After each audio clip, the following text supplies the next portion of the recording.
রবীন্দ্রনাথের শব্দ ধার করে বললে ওই মুর্শিদাবাদের হিংসা বিধ্বস্ত মানুষগুলোর ভাগ্যটা যেন ঘোলা জলের ডোবা, আর সেই ঘোলা জলে মাছ ধরার অভিযোগে একে অন্যের বিরুদ্ধে সরব শাসক বিরোধী দুপক্ষই।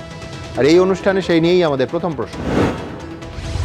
মালদার ত্রাণ শিবিরে জাতীয় মানবাধিকার ও মহিলা কমিশনের প্রতিনিধিরা পৌঁছলেন রাজ্যপালও। রাজ্যপালের উপস্থিতিতেই বিক্ষোভ ঘরছাড়াদের। কেন্দ্রের সক্রিয় ভূমিকায় ষড়যন্ত্র দেখছে তৃণমূল। ২৬-এর ভোটে কি বড় ইস্যু হতে চলেছে এই মুর্শিদাবাদের হিংসা? দ্বিতীয় প্রশ্ন। মুখ্যমন্ত্রীর অনুরোধ উড়িয়ে মালদার ত্রাণ শিবিরে ঘরছাড়াদের সঙ্গে কথা রাজ্যপালের। শান্তি ফেরাতে এসেছি বললেন সিভি আনন্দ বোস। পলিটিক্যাল অ্যাসাইনমেন্ট আক্রমণ তৃণমূলের। কিন্তু রাজ্যের সাংবিধানিক প্রধানের সফরে শাসক দলের এত আপত্তি কেন? তৃতীয় প্রশ্ন। দাঙ্গার নেপথ্যে কারা, আক্রান্ত কারা? উত্তরের খোঁজে মালদার ত্রাণ শিবিরে জাতীয় মানবাধিকার ও জাতীয় মহিলা কমিশনের সদস্যরা। মুর্শিদাবাদে বড় প্লট সাজানো হয়েছে, অভিযোগ তৃণমূলের। কিন্তু নিজের রাজ্যের কয়েকশো মানুষ উদ্বাস্তু হওয়ার দায় কেন নেবে না প্রশাসন? চতুর্থ প্রশ্ন। দাঙ্গায় সন্ত্রস্ত শামসেরগঞ্জে চিকিৎসা পরিষেবা দিতে পৌঁছলেন আরজি করের প্রতিবাদী ডাক্তাররা। অভয়া ক্লিনিকেও শোনা গেল আর্ত মানুষের হাহাকার। গোটাটাই সরকার বিরোধী নাটক, সুর চড়ালো শাসক দল। কিন্তু কোন ওষুধে সারবে এই হিংসার ক্ষত? পঞ্চম প্রশ্ন। হিন্দুরা ঘর ছাড়া, এটা লজ্জার। যোগীর পর বাংলার মুখ্যমন্ত্রীকে আক্রমণ দিল্লির মুখ্যমন্ত্রী রেখা গুপ্তার। আগে নিজেদের রাজ্য ঠিক রাখুন, কটাক্ষ তৃণমূলের। রাজনীতির এই দড়ি টানাটানিতে পেছনে চলে যাবে না তো সব হারা মানুষগুলোর যন্ত্রণা? এছাড়া আজ বিয়ের পিঁড়িতে বসলেন দিলীপ ঘোষ, তাও দেখাবো এই অনুষ্ঠানে। কিন্তু শুরুতেই দেখাবো আজ মালদা মুর্শিদাবাদের সারাদিনের সংঘাতের ছবিটা এক নজরে। মুর্শিদাবাদের দাঙ্গা নিয়ে এবার ঝাঁপালো কেন্দ্র। কারা দাঙ্গা বাঁধালো, কারা তার শিকার হলো, কাদের জন্য দলে দলে মানুষকে নিজের রাজ্যে উদ্বাস্তু হতে হলো, সব সরেজমিনে খতিয়ে দেখতে একই দিনে মালদায় আক্রান্তদের কাছে পৌঁছে গেল জাতীয় মানবাধিকার কমিশন থেকে জাতীয় মহিলা কমিশন।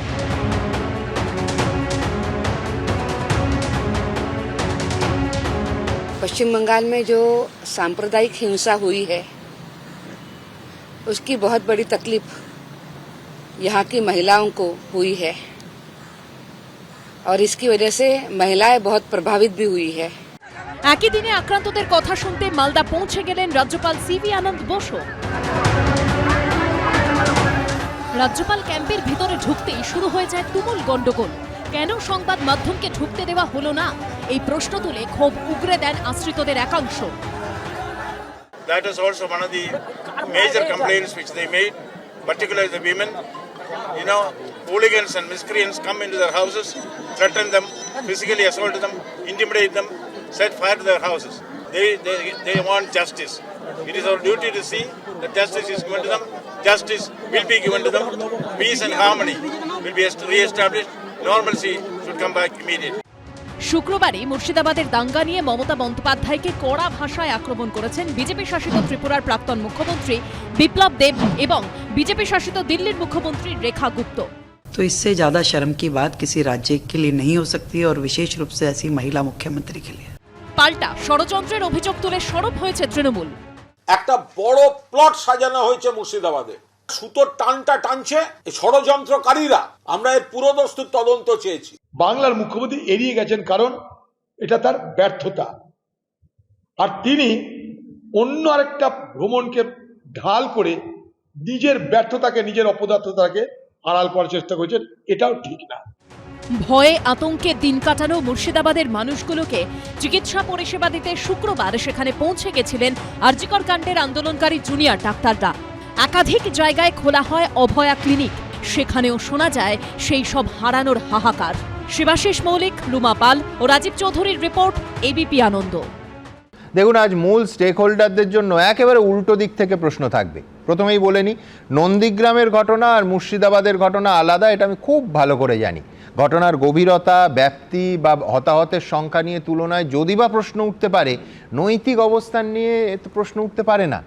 যে তৃণমূল কংগ্রেস রাজ্যপাল বা জাতীয় মানবাধিকার কমিশনের এই মালদা সফর নিয়ে প্রশ্ন তুলছে এই 2025-এ, আজ থেকে 18 বছর আগে যখন নন্দীগ্রামে তৎকালীন রাজ্যপাল আর জাতীয় মানবাধিকার কমিশনের টিম পৌঁছে গেছিল, তৎকালীন বিরোধী দল তৃণমূল কংগ্রেস সেই সফরকে একেবারে উদ্বাহু হয়ে স্বাগত জানিয়েছিল। তাহলে আজ রাজ্যে ক্ষমতাসীন তৃণমূল কংগ্রেসের তরফে প্রথমে না যাওয়ার অনুরোধ আর পৌঁছানোর পর এত কটাক্ষ করা হচ্ছে কেন? প্রথমেই শুনে নেব অনির্বাণ এ নিয়ে কি বলছে। দেখুন, 18 বছর আগের কথা যখন আপনি বলছেন, 2014-র পর ভারতের রাজনীতিতে সমাজে যে মূলগত পরিবর্তনটা হয়ে গেছে সেটাকে অস্বীকার করে এই 18 বছরের তফাৎটাকে তুলনা করাটা আসলে ঠিক হবে না। কারণ 2014-র পর থেকে আমরা দেখেছি সাংবিধানিক যতগুলি প্রতিষ্ঠান আছে কিভাবে RSS বিজেপির লোক ঢুকিয়ে সেগুলি একের পর এক দখল করা হয়েছে। আপনি বলতে পারেন যে 2018-এ যে সময় 18 বছর আগে 2007, 2006, 7, 8 ওই সময়টায় বাংলার যিনি রাজ্যপাল ছিলেন তিনি কোন দলের লোক ছিলেন? তিনি কি তৃণমূলের কেউ ছিলেন? ছিলেন না। এই মুহূর্তে যিনি রাজ্যপাল তিনি কে, তিনি কি, তিনি কেন, সেটা বোধ করি আর বিজেপিরও কোনো নেতা সেই নিয়ে কোনো প্রশ্ন তোলেন না। NHRCর কথা আসছে, এখানে জাতীয় মানবাধিকার কমিশনের প্রিয়াঙ্ক কানুনগো বলে একজন ব্যক্তি রয়েছেন। এই প্রিয়াঙ্ক কানুনগো কে? সরাসরি রাষ্ট্রীয় স্বয়ংসেবক সংঘের একজন সদস্য, তারপরে বিজেপি যুব মোর্চা ইত্যাদি ইত্যাদি হয়ে তিনি সরাসরি NHRCতে ঢুকেছেন। CWC অর্থাৎ কমিশন ফর উইমেন, সেইখানে যে দুই ব্যক্তি রয়েছেন, দুই সদস্য রয়েছেন, একজন হচ্ছেন বিজয়া রাহাতকার যদি আমার ভুল না হয়ে থাকে, আর একজন হচ্ছে আমাদের মাননীয় অর্চনা মজুমদার। অর্চনা দিকে নিয়ে আলাদা করে বলার কিছু নেই। ভুয়ো ডেথ সার্টিফিকেট দিয়ে 21-এ ভোটে জেতার চেষ্টা করেছিলেন, যে বুথের ঘটনা সেখানেই গোহারান হেরেছেন, সিটটা তো হেরেইছেন। সন্দেশখালীতে অর্চনা মজুমদারের কি ভূমিকা ছিল? সেই সময় তিনি বিজেপির ওই এলাকার ইনচার্জ ছিলেন, নিজেই টিভিতে এসে বারবার বলতেন কি কাণ্ড কি কাণ্ড, কি না দেখে এলাম বলে একেবারে বাজার গরম করে রেখেছিলেন। সেই সময় বহু মানুষ বলেছিলেন যে এটা যা দেখানো হচ্ছে, যা বিজেপি বলার চেষ্টা করছে এর মধ্যে সত্যতা নেই। যার পরে যখন সেই অমোঘ ভিডিও এলো, নাম কি এখন শঙ্কুতাকে জিজ্ঞাসা করলে নামটা আর বলবে না, আমি বলে দিচ্ছি গঙ্গাধর কয়াল। সেই গঙ্গাধর কয়ালের কনফেশন ভিডিও আসার পর সন্দেশখালী নিয়ে বিজেপি একটা কথা বলে না। সেই ভিডিও যখন প্রকাশ্যে আসে, শুভেন্দু অধিকারী, নানাদার দান শুভেন্দু অধিকারী বলেছিলেন 4 দিনের মধ্যে CBI এর পেছনে আইপ্যাক আছে, ওই সাংবাদিক আছে, এ আছে, সে আছে, সবাইকে টেনে গারদে পড়বে। 4 দিন তো দূরের কথা, 1.5 বছর হয়ে গেছে CBI সন্দেশখালী নিয়ে কিচ্ছুটি করেনি, কারণ সেখানে সাজানো ছিল। সেই সাজানোর পেছনে যার ভূমিকা ছিল অর্চনা মজুমদার, তাকে প্রাইস পোস্টিং দিয়ে CWC-তে পাঠানো হয়েছে। অনির্বাণ এর উত্তর নিঃসন্দেহে শঙ্কু দেবে, কিন্তু আমি বলছি আজকে যে ঘটনা নিয়ে আমরা আলোচনা করছি, তুমি দুটো শব্দ ব্যবহার করলে, একটা ভুয়ো একটা সত্যতা নেই, এর কোনোটা ওই ঘরছাড়াদের ওপর কি প্রযুক্ত হয়? সত্যি সত্যি ঘরছাড়া। মুর্শিদাবাদের শামশেরগঞ্জ, না না না, আমি একদমই সেটা বলছি না। মুর্শিদাবাদ শামশেরগঞ্জ এলাকায় অশান্তি হয়েছে, কেউ এটা অস্বীকার করবেন না। একই সঙ্গে এটাকে অস্বীকার করতে আর পারবেন না যে সেই অশান্তিতে প্রত্যক্ষভাবে বহিরাগতদের ভূমিকা ছিল। স্থানীয় মানুষজন, কি মুসলমান হোক কি হিন্দু হোক, একাধিক বাইট আমরা দেখেছি সংবাদ মাধ্যমে, তারা নিজেরা একে অপরকে প্রোটেকশন দিচ্ছেন, একে অপরের পাশে দাঁড়াচ্ছেন, কেউ কিন্তু সেখানে বিষোদ্গার করছেন না। কিন্তু উল্টো দিকে বিজেপি প্রশ্ন আমি বলছি, নিঃসন্দেহে রাজ্য প্রশাসনের দায়িত্ব বহিরাগতদের নাম সামনে আনা, কিন্তু এই যে 200-র ওপর গ্রেফতার হয়েছে 60টা মামলায়, একটা বহিরাগতের নাম তো পুলিশকে বলতে শুনিনি। দেখুন, এই মুহূর্তে পুলিশও বিজেপির হয়ে গেল। 200-র ওপর যারা গ্রেপ্তার হয়েছেন তার মধ্যে সবাই স্থানীয়, ওই কথা কি পুলিশ বলেছে? ক্রমাগত আরো প্রকাশ্যে আসবে সুমন্দে, একটু ধৈর্য ধরুন। সন্দেশখালী সত্যতা থেকে গুরুত্বপূর্ণ যে ঘটনা, 3 জন মানুষের মৃত্যু, তার মধ্যে বাবা ছেলের যে মৃত্যু, সেখানে পুলিশ 3 জনকে গ্রেফতার করেছে।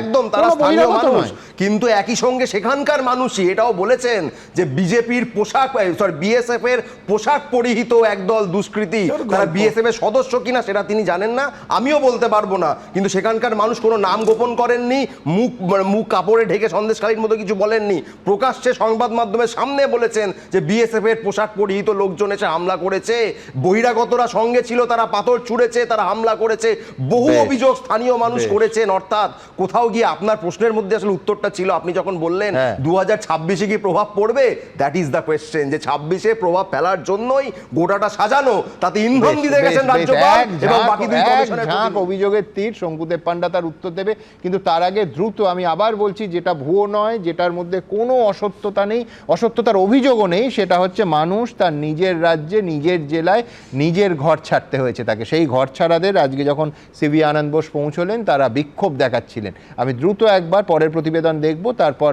প্রত্যেকটা উত্তর নেব শঙ্কুদেব পান্ডার কাছ থেকে। দেখুন।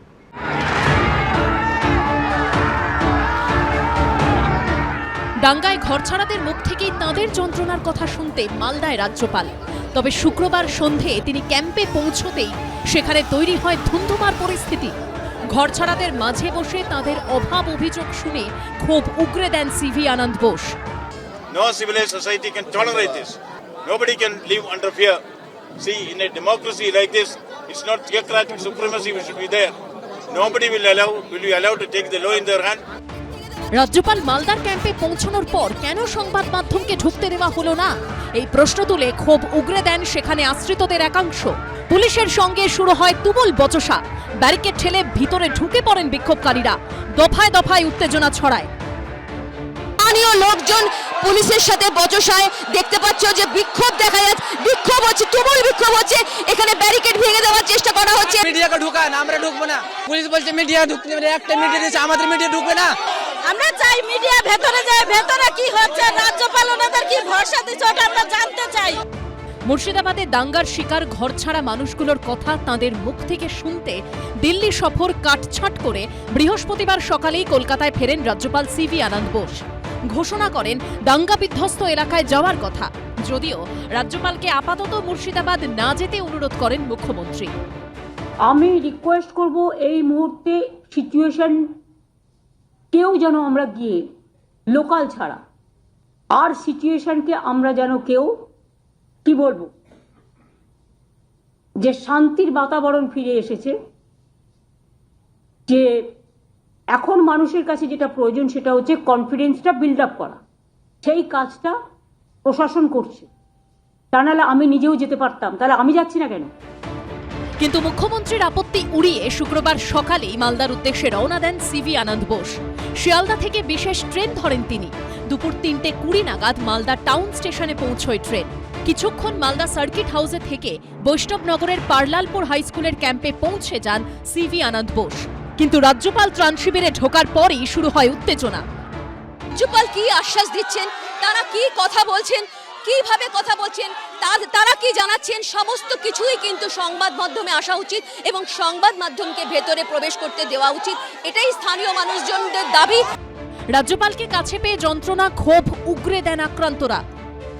Now, what they told me in detail, particularly the women who are displaced from their houses, is very sad and benumbing to the mind of any civilized society. What has happened there is nothing, something which should never have happened in Bengal, and we should take all steps. We will take strong steps to see that these people go back at the earliest. They get protection. They get all support that is required for them to be rehabilitated. মুখ্যমন্ত্রীর আপত্তি উড়িয়ে রাজ্যপালের মালদা যাওয়া নিয়ে রাজনৈতিক মহলে তোলপাড় শুরু হয়েছে। রাজ্যপাল দায়িত্বজ্ঞানহীন কাজ করেছেন। তো এই সময়টা মুখ্যমন্ত্রী নিজেও যাচ্ছেন না, জনজীবন স্বাভাবিক ছন্দে ফিরছে, যাতে এখন আর কেউ না যান। শুনলেন না, গেছেন, তার কারণ তার রাজনৈতিক বসেরা এটাও কিন্তু এই প্লটের মধ্যে আছে। আমরা এটা এই গোটাটাই তদন্ত চাইছি এই কারণে। মুখ্যমন্ত্রী তো হাতরাস বা মণিপুরে হলে নিজের টিমকে পাঠিয়ে দেন, কিন্তু রাজ্যে যখন কোনো ঘটনা হয় তখন বিরোধীরা যদি যেতে চায় তখন উনি চান না যে বিরোধীরা যাক, উনি চাইবেন না যে সত্যি কথাটা বাইরে আসুক। রাজ্যপালের মালদা যাওয়া নিয়ে ইঙ্গিতপূর্ণ মন্তব্য করেছেন অধীর চৌধুরী। এমন কিছু যেন বার্তা না যায় যে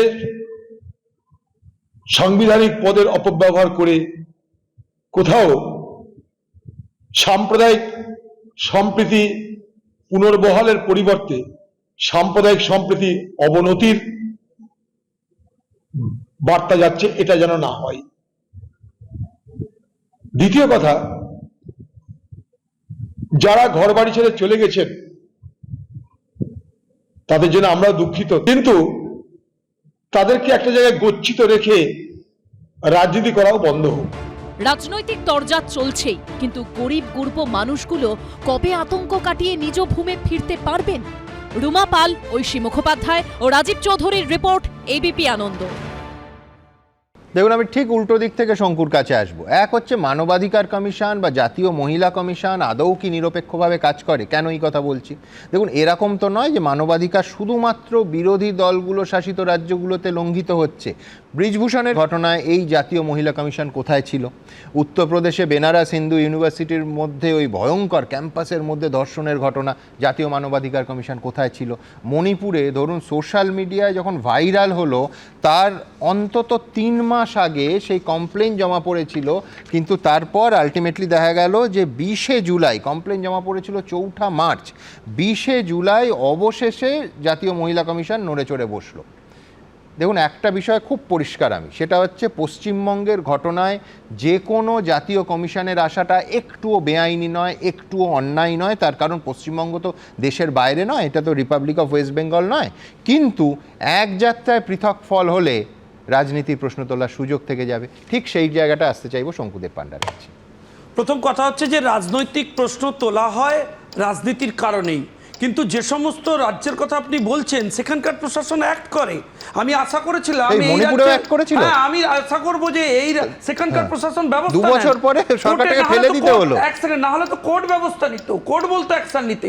আজকে আপনি আমাকে একটা কথা বলুন, পশ্চিমবঙ্গ সরকারের তো একাধিক কমিশন রয়েছে, এখনো পর্যন্ত মহিলা কমিশন যেতে পারেননি, এখনো পর্যন্ত তাদের হিউম্যান রাইটস কমিশন যেতে পারেননি, কারণ তারা প্রমোট করছেন। আমি জানতে চাই রাজ্যের মুখ্যমন্ত্রীর কাছে, অনির্বাণ অনেক ছোট কেস, যে এখনো পর্যন্ত একজনও বহিরাগতকে ধরতে পারলেন না। আপনার এত পুলিশ প্রশাসন বরকন্দাজ, এত লোকজন, একটা বহিরাগত ধরা পড়লো না। আসলে সুমনদা, আপনি একটু লক্ষ্য করে দেখবেন, কাশ্মীরের বর্ডার পাকিস্তান আর আমাদের এখানকার বর্ডার পূর্ব পাকিস্তান, তুড়ি বাংলাদেশ। আপনি লক্ষ্য করে দেখবেন, কাশ্মীরে যখন এই ধরনের জিনিস বেশি বেড়ে গেছিল, সেখানকার যারা প্রশাসনের দায়িত্বে ছিলেন ভোটের দিকে তাকিয়ে তারা এই সমস্ত জিনিসে পাম্প দিয়েছিলেন, হাওয়া দিয়েছিলেন। এখানকার এখনো যারা দায়িত্বে আছেন তারা গুছিয়ে 30%-এর জন্য এসব করছেন। আপনি দেখবেন কাশ্মীরে পাথরবাজি হয়, পশ্চিমবাংলায় এখন পাথরবাজি শুরু হয়ে গেছে। আপনি দেখবেন সাম্প্রদায়িক শুরু হয়েছে, মুখ্যমন্ত্রী হচ্ছে বিএসএফ 5000-6000 টাকা দিয়ে পাথর ছোড়াচ্ছে। আচ্ছা, উনি সবথেকে বড় ব্যাপার একটু আগে বলছিলেন না, ওই সন্দেশখালীতে যেখানে তৃণমূল হেরে গেছে সেখানে নাকি কি ভিডিও বেরিয়েছে আইপ্যাক করেছে বা কার নাম বলছিলেন। আমি ওনার কাছে প্রশ্ন করছি, যে বহিরাগতরা ইউপি না কোথা থেকে সাজিয়ে নিয়ে এসে ভিডিও করে মার্কেটে ছেড়েছিল তৃণমূল কংগ্রেস, তাদের কেন গ্রেপ্তার করেনি? একটা লোক কেন গ্রেপ্তার নেই? নাটক করতে গিয়ে এত কাঁচা চিত্রনাট্য করছেন কুণাল ঘোষরা, পুরো হাটে হাড়ি ভেঙে যাচ্ছে। একটু ব্রাত্য বসুর সাথে কনসাল্ট করুন যে 26,000 চাপার জন্য কিভাবে ভালো চিত্রনাট্য বানানো যায়, কিভাবে ওখানকার ভোট জেতার জন্য আজকে বিরোধী দলনেতা বলেছেন যে ওখানে কংগ্রেসের যাতে মুসলিম ভোট না যায় সেই কারণে অঙ্ক কষে এই ধরনের ঘটনা ঘটিয়েছেন। এসব অঙ্ক বুঝতে লোকের বাকি থাকে? এ সমস্ত প্ল্যান তাদের, এদের যারা বুদ্ধিদাতা সংস্থা আছে তৃণমূল কংগ্রেসের, তারা বিভিন্ন জায়গায় টার্গেট করে করে এরিয়া ভিত্তিক অপারেশন করছে, আর মানুষ এফেক্টেড হচ্ছে। তোমরাই তো বলো সেই সংস্থার সঙ্গে এখন তৃণমূলের প্রচুর দূরত্ব। আমার শুধু একটাই প্রশ্ন আপনার কাছে, কি এমন লুকোনোর ব্যাপার আছে? আমি জানতে চাই যে সংবাদ মাধ্যমকে ওখানে আপনারা ঢুকতে দেবেন না, কি লুকোনোর ব্যাপার আছে? ভাই দেখছেন তো, একটু পরেই তো আমাদের বিরোধীরা একটু আগেই বলছিলেন, না ওখানকার গড়চারারা বলছেন বন্দির মতো রাখা হয়েছে, বন্দি অন ক্যামেরা বলছিলেন। টিপল দেওয়া হয়েছে, ওষুধ দেওয়া হচ্ছে না, খেতে দেওয়া হচ্ছে না, ওদের সার্ভিস দেওয়া হচ্ছে না। লাস্ট একটু আগে আপনারা একটা বাইট চালিয়েছেন, তাতে কল্যাণ বন্দ্যোপাধ্যায় বলেছেন যে আদালত হচ্ছে ওদেরকে সমর্থন করেছেন, ওদের ফেভারে রায় দিয়েছেন। আমরা আপনাকে বলছি, একটা স্বেচ্ছাসেবী সংগঠনের সাথে আমরা যুক্ত, খোলা হাওয়া, সেই খোলা হাওয়াকে অমৃতা সিনহা স্পেসিফিক্যালি অর্ডার দিয়েছিলেন যে মাত্র 3 জন, পলিটিক্যাল লোক নয়, এমন 3 জন ত্রাণ নিয়ে যাবে। তারা কি বন্দুক নিয়ে যাবে? তাদেরকে আটকানোর জন্য সেই সিঙ্গেল বেঞ্চের বিরুদ্ধে আজকে জনগণের টাকা খরচা করে সরকার ডিভিশন বেঞ্চে গেছে। আমি জানতে চাই এই হিংস্রতা কেন, কি কারণে? আপনি 2011 আগে ক্ষমতায় এসেছিলেন, তখন তো এই মানুষদের কথা বলেই এসেছিলেন। আপনি বলছিলেন না 14 পর পরিস্থিতি বদলেছে? হ্যাঁ বদলেছে, 14 পর তৃণমূল কংগ্রেস বদলেছে। আগে বলতো যে এরা বদলা নয় বদল চাই, 14 থেকে এরা বদলা নিচ্ছে মানুষের ওপর, বদলটা তো ভুলে গেছে। অনির্বাণ, আমি বলছি প্রশ্ন একটা একেবারে স্পেসিফিক, বাকি রাজনীতির প্রশ্ন, সেটা হচ্ছে যে কেন এই ঢাক ঢাক গুড়গুড়, কেন ওই আমি বলছি হীরক রাজার দেশের সেই ছবিটা মনে পড়ে যাচ্ছে, যেখানে গরিব মানুষকে আটকানোর জন্য হীরক উৎসব হবে, তেরপল দিয়ে মোড়া হচ্ছে। আজকে ঘরছাড়ারা বলছেন যে তাদের আত্মীয়দের সঙ্গে দেখা করতে দিচ্ছে না, প্রেসকে তো ঢুকতেই দেওয়া হচ্ছে না।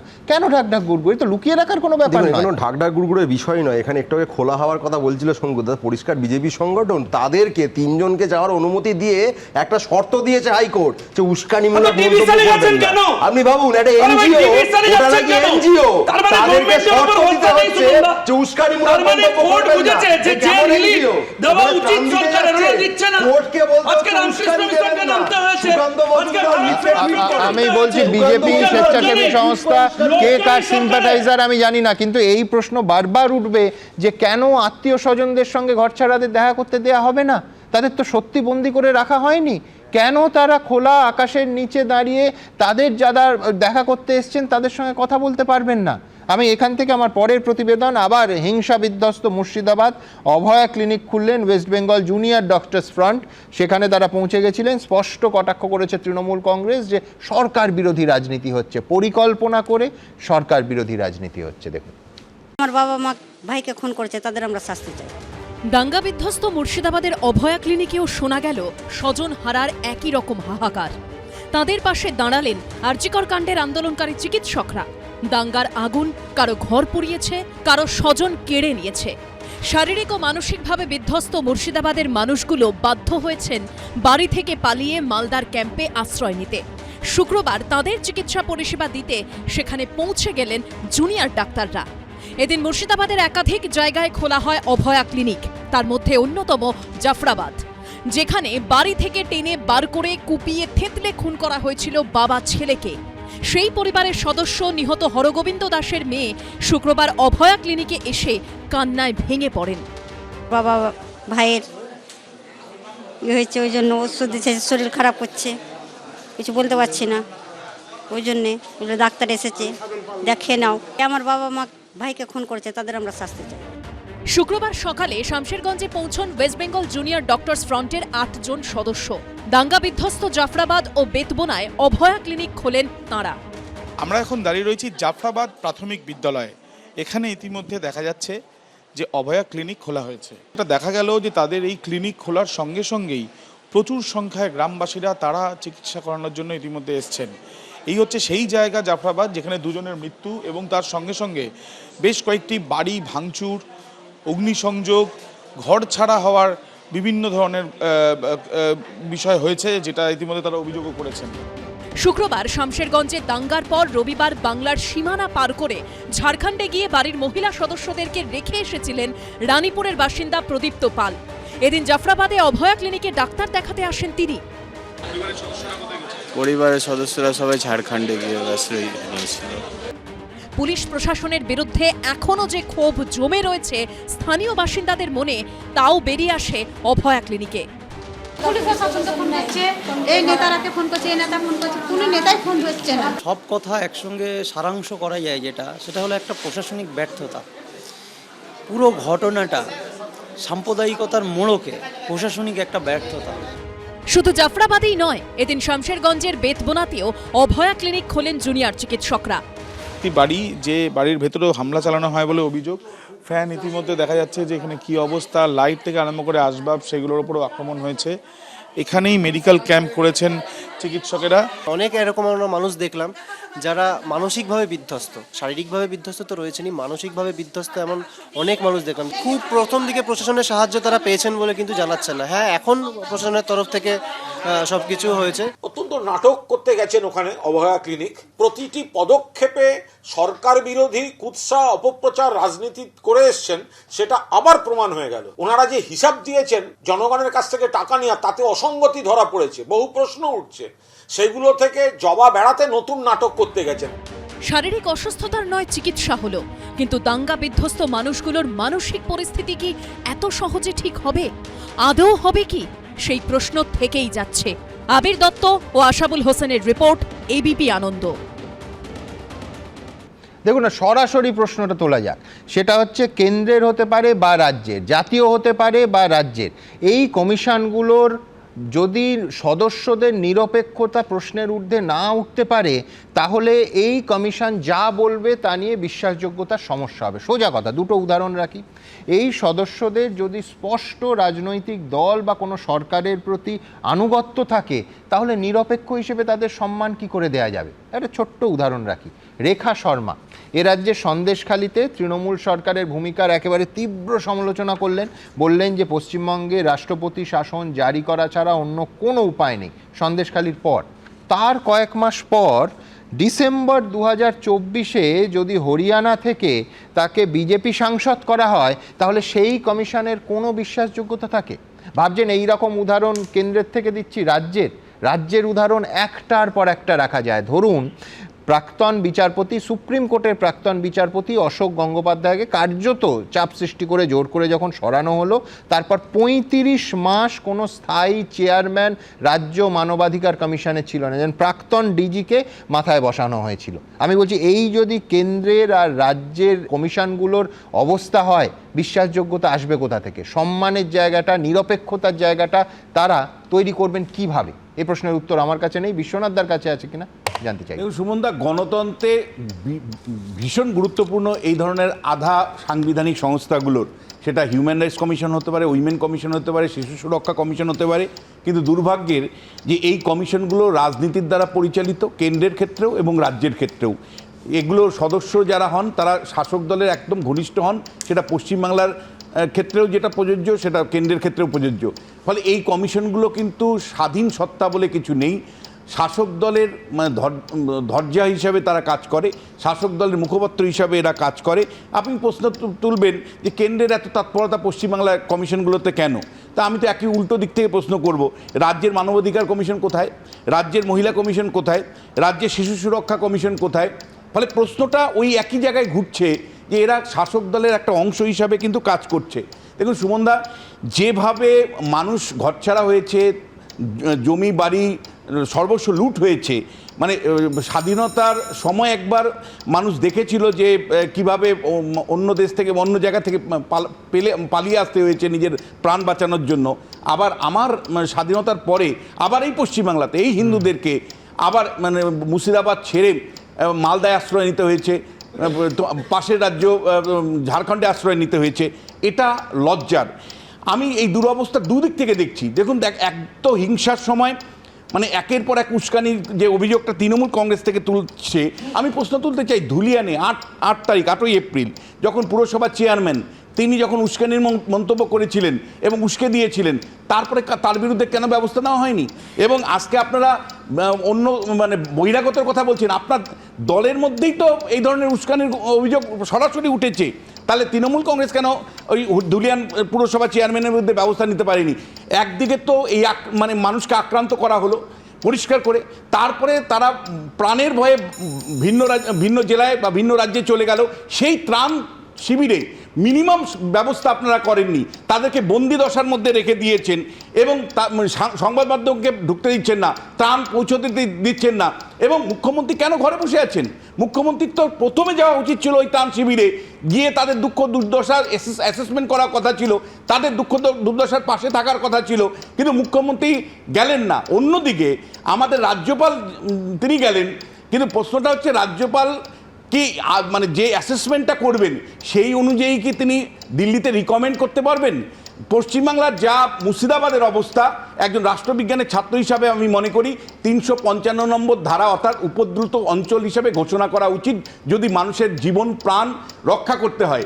কিন্তু রাজ্যপাল কি 355 নম্বর ধারার সুপারিশ করবে দিল্লিতে, নাকি আবার অন্য জায়গার মতন একটা পলিটিক্যাল অবস্থান তৈরি করে দেখা যাবে যে কেন্দ্র রাজ্যের একটা সহ অবস্থানমূলক তিনি প্রতিবেদন তৈরি করবেন? ফলে রাজ্যপালের ভূমিকাটাও কিন্তু আমি মনে করি সন্দেহের ঊর্ধ্বে নয়, কারণ এই রাজ্যপাল যতটা মানে শো করে ততটা কিন্তু অ্যাক্টিভভাবে কোনো অ্যাকশন নেন না। ফলে তিনি কলকাতায় এসে সত্যি 355 নম্বর ধারা জারি করার মতন সুপারিশ করবেন কি? এই উপদ্রুত এলাকা ঘোষণা করার জন্য সুপারিশ করবেন কি? আমার তো মনে হয় মুর্শিদাবাদের যা পরিস্থিতি, মানুষের জীবন নিয়ে চিনিমিনি খেলা হচ্ছে, মানুষের সম্পত্তি নিয়ে চিনিমিনি খেলা হচ্ছে, তাতে 355 নম্বর জারি করার একটা উপযুক্ত পরিস্থিতি তৈরি হয়েছে। এখানে কিন্তু মানে কেন্দ্র যদি হাত গুটিয়ে বসে থাকে তাহলে মানুষের যে প্রাণ যাবে এবং এই অশান্তির যে আরও বাড়তে থাকবে সেটা কিন্তু দিনের আলোর মতো পরিষ্কার। আবার একটা সহজ প্রশ্ন, এই রাজ্যপালের বিরুদ্ধে যে ভদ্রমহিলা যৌন হেনস্থার অভিযোগ করেছিলেন সেই সময় এই কমিশন কোথায় ছিল? আপনি কি করে বলছেন? আপনি কি করে বলছেন একজন মহিলা অভিযোগ করেছেন? বিজেপি কি করে বলছে রাজ্যপাল বিজেপি নেতা? রাজ্যপাল কিভাবে নেবে? কিভাবে নেবে? তখন এই কমিশন কোথায় ছিল? দেখুন, রাজ্যপালের বিরুদ্ধে অভিযোগ করেছেন একজন মহিলা, তৃণমূল নেই, বিজেপি গায়ে লাগছে। স্পষ্টভাবে এখানে দেখিয়ে দেয় সাংবিধানিক পোস্টে কেউ থাকলে তাকে আপনি টার্গেট করবেন। এটা রাখবে না, যৌন হেনস্থা করবে না, যৌন হেনস্থা করবে সাংবিধানিক পোস্টে। আপনার গায়ে লাগছে কেন? আপনার গায়ে লাগছে কেন? আপনার গায়ে লাগছে কেন? আপনি বলছেন সেন্ট্রাল উইমেন্স কমিশন কোথায় ছিল? যায়নি। রাজ্যপাল যদি করে থাকে ইন্ডিপেন্ডেন্ট, আমি বলছি যে যিনি পদেই থাকুন নিঃসন্দেহে তদন্ত প্রয়োজন, কিন্তু আমার কথা হচ্ছে এই ঘটনার সময় রাজ্যপাল সম্পর্কে তৃণমূল কংগ্রেসের যে অবস্থান ছিল সেই অবস্থান তাহলে কেন পাল্টালো? তৃণমূল কংগ্রেস তো সরাসরি যতদিন এই ভদ্রলোক চেয়ারে থাকবেন, সাংবিধানিক পদ হতে পারে, তারা বয়কট করবেন, এই ভীষ্মের মতো ভীষণ প্রতিজ্ঞা নিয়েছিলেন। সেখান থেকে চেঞ্জ কেন হলো? এই প্রশ্নটা তো উত্তর দিতে হবে। আপনার নেত্রী মুখ্যমন্ত্রী বলেছিলেন রাজ্যপাল আপনারা ব্যাটিং করছেন কেন? রাজ্যপাল আপনারা ব্যাটিং করছেন কেন? রাজ্যপালের বিরুদ্ধে অভিযোগ উঠেছে, রাজ্যপাল বুঝবে, কমিশন বুঝবে, কমিশন গেছিল, কমিশন গেছিল, রাজ্যপাল বিজেপি নেতা, রাজ্যপাল বিজেপি নেতা। তার কারণ আচ্ছা বেশ অনির্বাণ বলছে রাজ্যপালের হয়ে আপনারা ব্যাটিং করছেন কেন? মুশকিল হচ্ছে আমার, সেটা হচ্ছে যে মুহূর্তে রাজ্যপাল আর ব্যাটিং এই দুটো শব্দ শুনি আমি আবার ফ্ল্যাশব্যাকে চলে যাই যে 2007 সালে আমাদের রাজ্যের একজন রাজ্যপাল, তিনি একেবারে সরকারের স্পষ্ট আপত্তি এবং আজকের মতোই তীব্র কটাক্ষ উপেক্ষা করে কোথায় গেছিলেন? নন্দীগ্রাম। সালটা কত? 2007। 2007-এর 2রা ডিসেম্বর রাজ্যপাল গোপালকৃষ্ণ গান্ধী, তিনি তৎকালীন বামফ্রন্ট সরকার বলেছিলেন কোনো প্রয়োজন নেই যাওয়ার, সেখানে গেছিলেন এবং এই মুহূর্তে স্ক্রিনে সেই ছবিটা আমি দেখাতে চাইবো, কালকেও একবার দেখিয়েছি।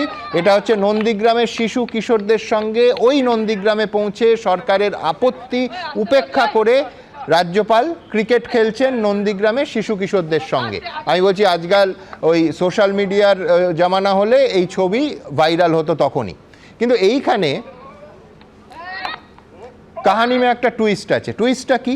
সেটা হচ্ছে রাজ্যপালের এই মনোভাব এবং নন্দীগ্রাম যাওয়াকে আবার বলছি বারংবার জোর গলায় সাংবাদিক সম্মেলন করে স্বাগত জানিয়েছিল তৃণমূল কংগ্রেস, আর উল্টো দিকে তৎকালীন শাসক দলের একের পর এক নেতা তীব্র কটাক্ষ করেছিলেন। এমনকি রাজ্যপাল সরাসরি তৃণমূলের ঝান্ডা তুলে নিন, এই কটাক্ষ এসেছিল শীর্ষস্থানীয় বাম নেতাদের কাছ থেকে। আমি দ্রুত একবার রাজ্যপালের এই নন্দীগ্রাম সফর নিয়ে ঠিক তার পরের দিন 2রা ডিসেম্বর রাজ্যপাল গেছিলেন, 3রা ডিসেম্বর বিমান বসু কি বলেছিলেন দেখাবো।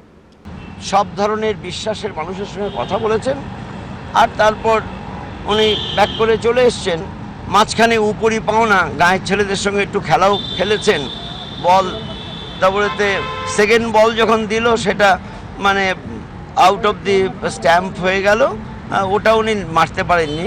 কিন্তু ফার্স্ট বলটা যখন ছিল একটা বলই মিড উইকেট। রাজনীতিতে কত কি হয়। এরপর রাজ্যপাল যখন হাড় হিম করা সন্ত্রাস বললেন, তাতে তৎকালীন মুখ্যমন্ত্রী বুদ্ধদেব ভট্টাচার্য আহত হয়েছিলেন এবং তারপর বিনয় কোনার একের পর এক মন্তব্য করেছিলেন যে রাজ্যপালের চেয়ার ছেড়ে রাজভবন থেকে বেরিয়ে তৃণমূলের ঝান্ডা ধরুন। এবং গোপালকৃষ্ণ গান্ধী কিন্তু তারপর টেলিগ্রাফ পত্রিকার একটি অনুষ্ঠানে এসে মুখ্যমন্ত্রী বুদ্ধদেব ভট্টাচার্যের সঙ্গে আগাগোড়া তার কতটা গভীর এবং ঘনিষ্ঠ ইন্টেলেকচুয়াল সম্পর্ক ছিল সেই কথা বলেন। শুধু এখানেই নয়, 2016 সালের ডিসেম্বর মাসে তামিলনাড়ুর মাদুরাইতে সিপিএম প্রভাবিত সংগঠন অল ইন্ডিয়া লয়ার্স ইউনিয়নের সর্বভারতীয় সম্মেলন উদ্বোধন করেন সেই গোপালকৃষ্ণ গান্ধী। অর্থাৎ আমার বক্তব্য যে সাংবিধানিক পদে থাকার সময় সংঘাত তৈরি হয়, কিন্তু লক্ষণীয় যেটা সেটা হচ্ছে শাসক আর বিরোধীর অবস্থান এক থেকে যায়, শুধু দলের নাম পাল্টে যায়। সেদিনের শাসক আজকের বিরোধী, সেদিনের বিরোধী আজকের শাসক। ঠিক এই জায়গা থেকে আমি আমার পরের প্রতিবেদন, সেটা হচ্ছে এখন যিনি রাজ্যপাল তিনি পৌঁছলেন আজকে ওই মালদার ত্রাণ শিবিরে এবং তার সামনে বিক্ষোভ, এবং সেই কথাগুলো বারবার উঠে এলো যে আমাদের বন্দি করে রাখা হয়েছে। কি বলেছিলেন বেশ কিছুক্ষণ ধরে, একেবারে স্পষ্ট, কেন সংবাদ মাধ্যমের সঙ্গে তাদের কথাও বলতে দেয়া হচ্ছে না, আত্মীয় স্বজনরা এলে দেখা করতে দেয়া হচ্ছে না, এই অভিযোগ তোলেন ঘরছাড়ারা। পরের প্রতিবেদন।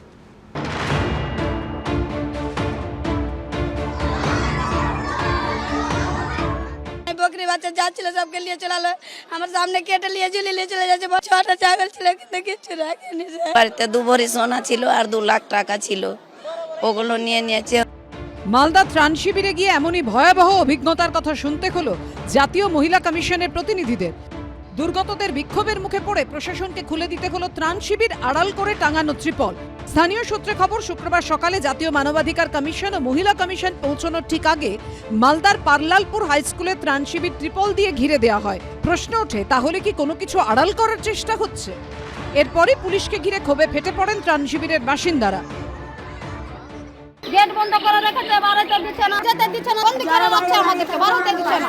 ওরা যে অবস্থায় আছে এই অবস্থা যাতে না প্রকাশ করতে পারে, কিভাবে ভাঙচুর করছে ওটা না বলতে পারে বাইরে সাংবাদিকের কাছে, তার জন্য এই পরিস্থিতি এই তিরপল দিয়ে ঘিরে দিয়েছে। এই পরিস্থিতিতে শুক্রবার মালদায় আশ্রয় নেওয়া মুর্শিদাবাদের ঘরছাড়াদের সঙ্গে দেখা করতে যান জাতীয় মানবাধিকার কমিশন ও জাতীয় মহিলা কমিশনের প্রতিনিধিরা। বৈষ্ণবনগরে ত্রাণ শিবিরে গিয়ে কথা বলেন আশ্রয় নেওয়া মানুষজনের সঙ্গে।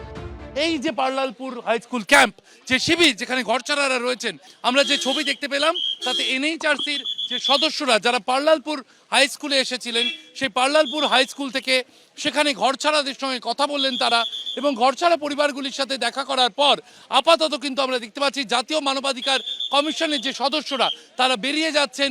জাতীয় মানবাধিকার কমিশনের প্রতিনিধিরা বেরিয়ে যাওয়ার পরই পুলিশকে ঘিরে বিক্ষোভ দেখাতে শুরু করেন দুর্গতরা। এদিনই মুর্শিদাবাদের ঘরছাড়াদের সঙ্গে কথা বলতে বৈষ্ণবনগরে যায় জাতীয় মহিলা কমিশন।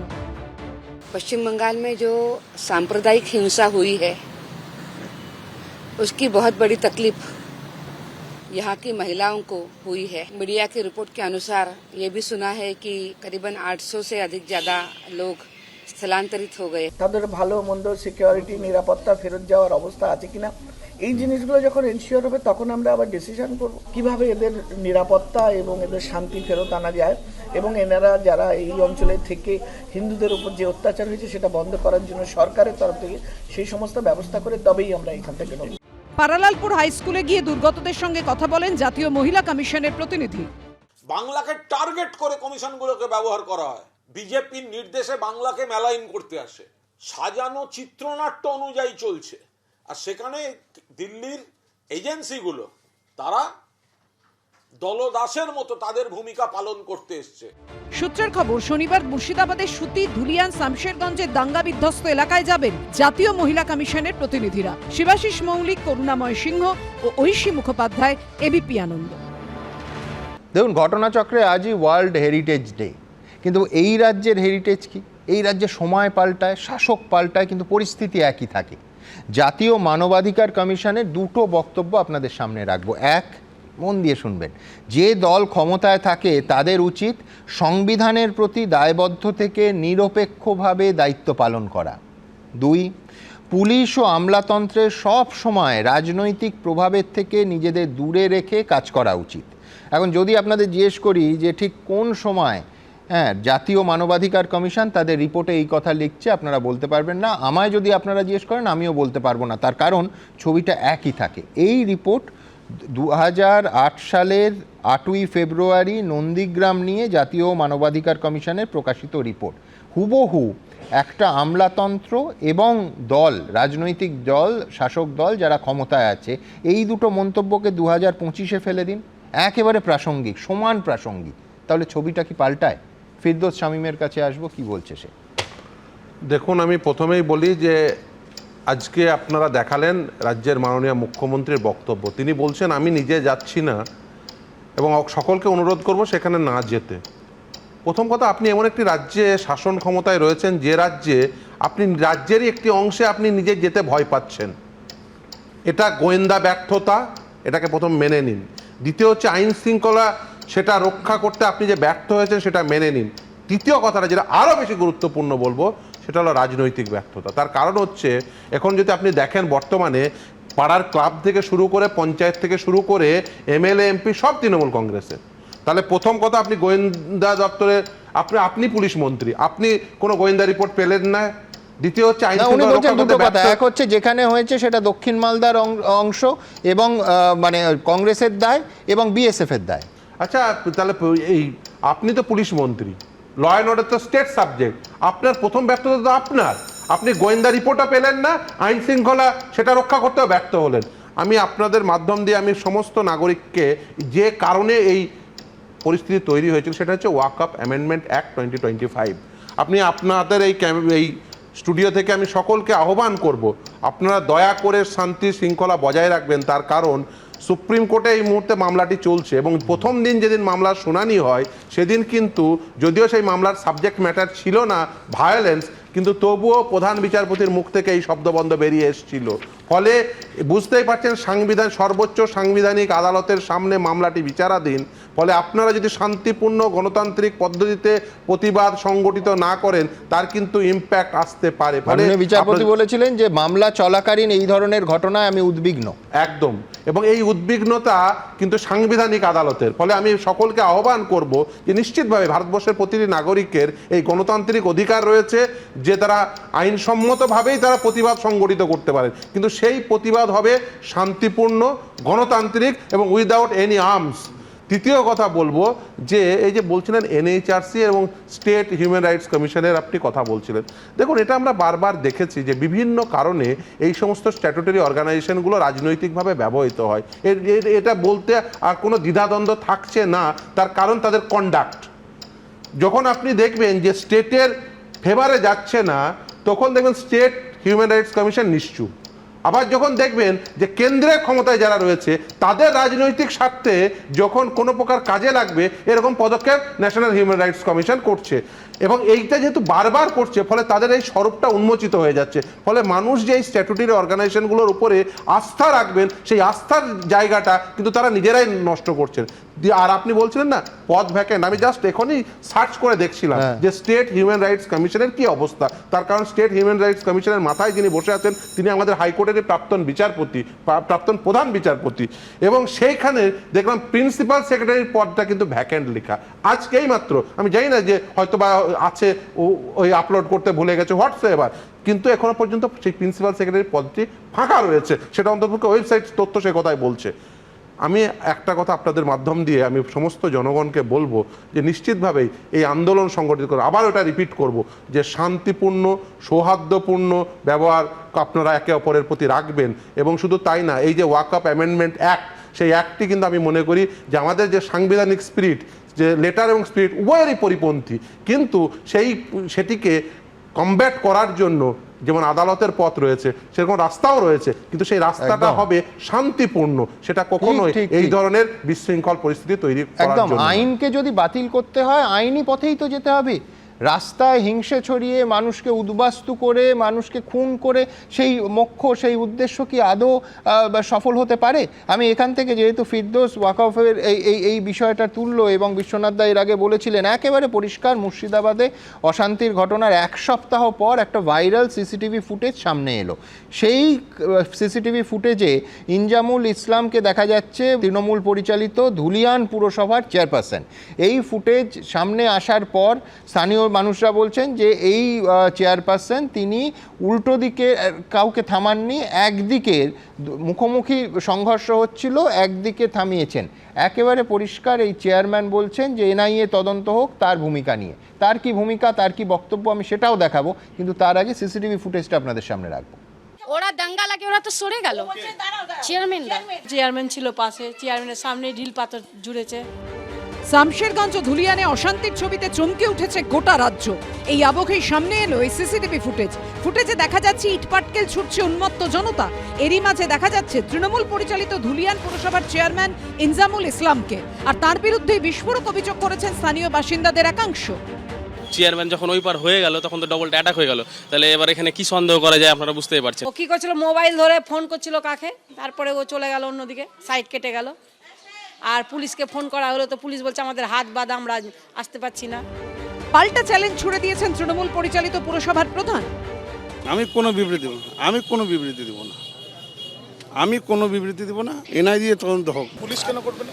আমি এসব ব্যাপারে মন্তব্য করতে পারি। পুরসভার চেয়ারম্যান তিনি ছিলেন, ফুটেজে আমরা দেখেছি তেরে বেড়াচ্ছেন, ছুটে বেড়াচ্ছেন। যিনি চেয়ারম্যান তার ভাই শুক্রবারের আগের দিন রাত্রে বিভিন্ন জায়গা থেকে লোক সংগ্রহ করেছেন, তাকে আমরা দেখেছি। টোটোর মাধ্যমে বিভিন্ন জায়গায় লোক এনে আমাদের ধুলিয়ানের আশেপাশে জমায়েত করেছিল। সেখান থেকে টার্গেট করে আমাদের ধুলিয়ানের যে প্রথমত বাস স্ট্যান্ড থেকে শুরু করে রেল পর্যন্ত তারা করেছিল।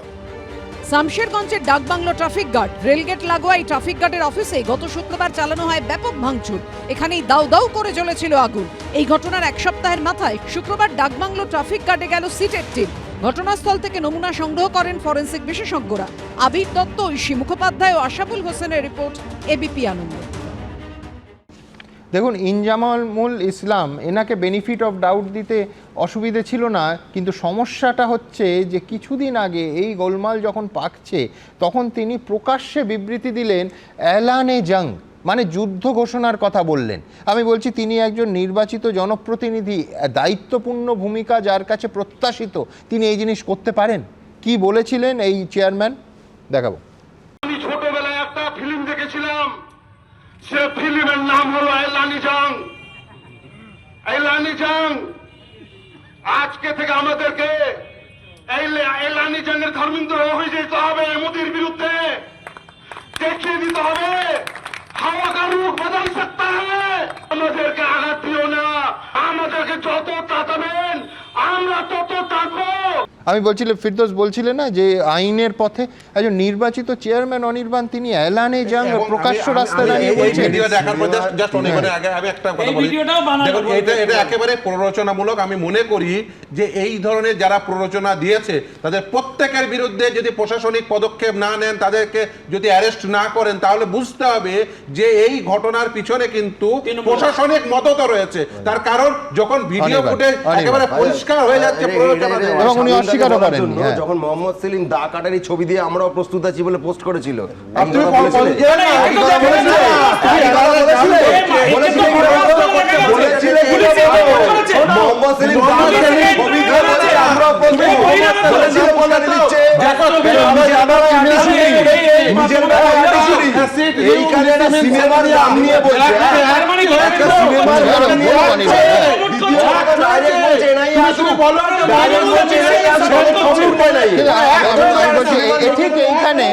ঠিক এইখানে একেবারে মুর্শিদাবাদের ঘটনাকে বিজেপির বিধায়ক শিরূপা মিত্র চৌধুরী তিনি বলছেন জঙ্গি হামলা। ঠিক কি বলেছেন, দেখাবো।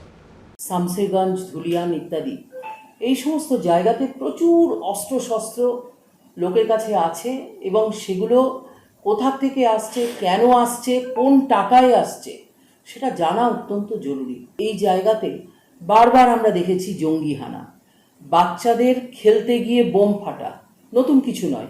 এত অস্ত্র শস্ত্র এবং জঙ্গি হানা সেটা কোথা থেকে হচ্ছে এবং কেন হচ্ছে? প্রো টেরর গ্রুপস তারা সেফ শেল্টার নিয়ে রেখেছে। আমরা যদি এই বিষয়টাকে কমিউনাল ডিসহারমোনি বা একটা দাঙ্গা বলে চালিয়ে দিই, তাহলে কিন্তু আমরা বিষয়টাকে ডায়ালুট করছি। আমার মনে হয় এটা হিন্দু মুসলমান রায়ত যেটাকে বলে, এটা সেই ফর্ম নয়। এই যে ছোট ছোট বাচ্চা মাইনর, তাদেরকে দেখা যাচ্ছে বিভিন্ন জায়গায় ছোটাছুটি করছে এবং সিমিলার কাইন্ড অফ অপারেশন, যেটা কিছুদিন আগে আমরা অন্য একটি দেশে এই ধরনের ইভেন্ট আমরা দেখেছি। আমার মনে হয়েছে there is a trend module যারা কাজ করছে এবং এই ট্রেনিংটা একদিনের ট্রেনিং নয়। আমি বলছি এর ব্যাখ্যাও আমার শঙ্কুর কাছ থেকে নিতে হবে, তার কারণ ঠিক যেমন বহিরাগত এখনো পর্যন্ত প্রমাণ পাইনি, আমি বলছি যে জঙ্গি হানা দাঙ্গা নয় এই প্রমাণও তো পাইনি। আমি খুব সিরিয়াস কথা বলবো, ওই কমিশনের সঙ্গে কি করছিলেন? আপনারা ভিডিওতে দেখেছিলেন? ভিডিওতে দেখেছিলেন কমিশনের সঙ্গে কি করছিল? আপনি জাননি কেন? বিজেপি নেত্রী কমিশনের সঙ্গে কি করছিল? পরিষ্কার নিয়ে গেছে সাজানো। ওই নেত্রী কি করছিল? বিজেপি নেত্রী কমিশনের সঙ্গে যেতে পারে? যেতে পারে? কখনো পারে না, কখনো পারে না। পরিষ্কার বিজেপি টিম গেছে, পরিষ্কার বিজেপি টিম গেছে।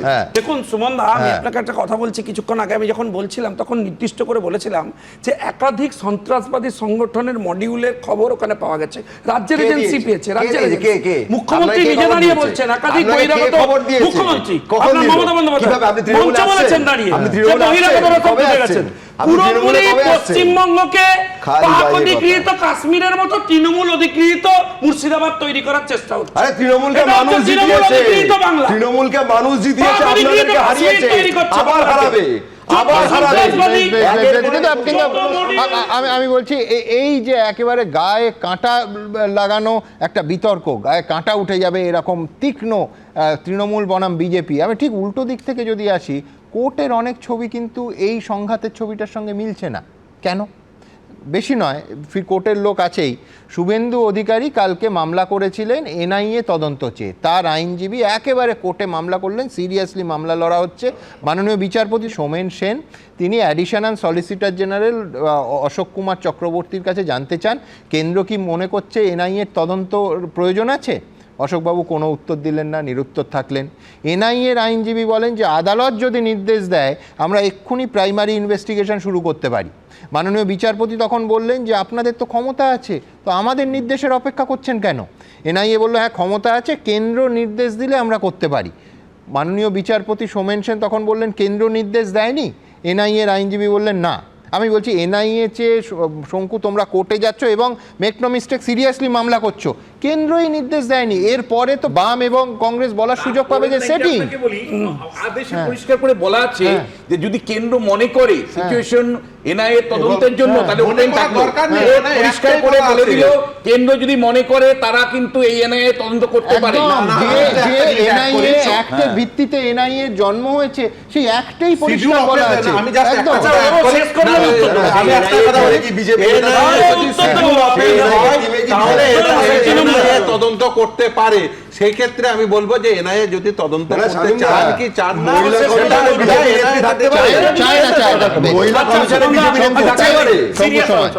আমার বক্তব্য হচ্ছে কোর্টে যা হয়েছে তার একটা অপব্যাখ্যা হচ্ছে সুমনদা। আমি স্পেসিফিক্যালি বলি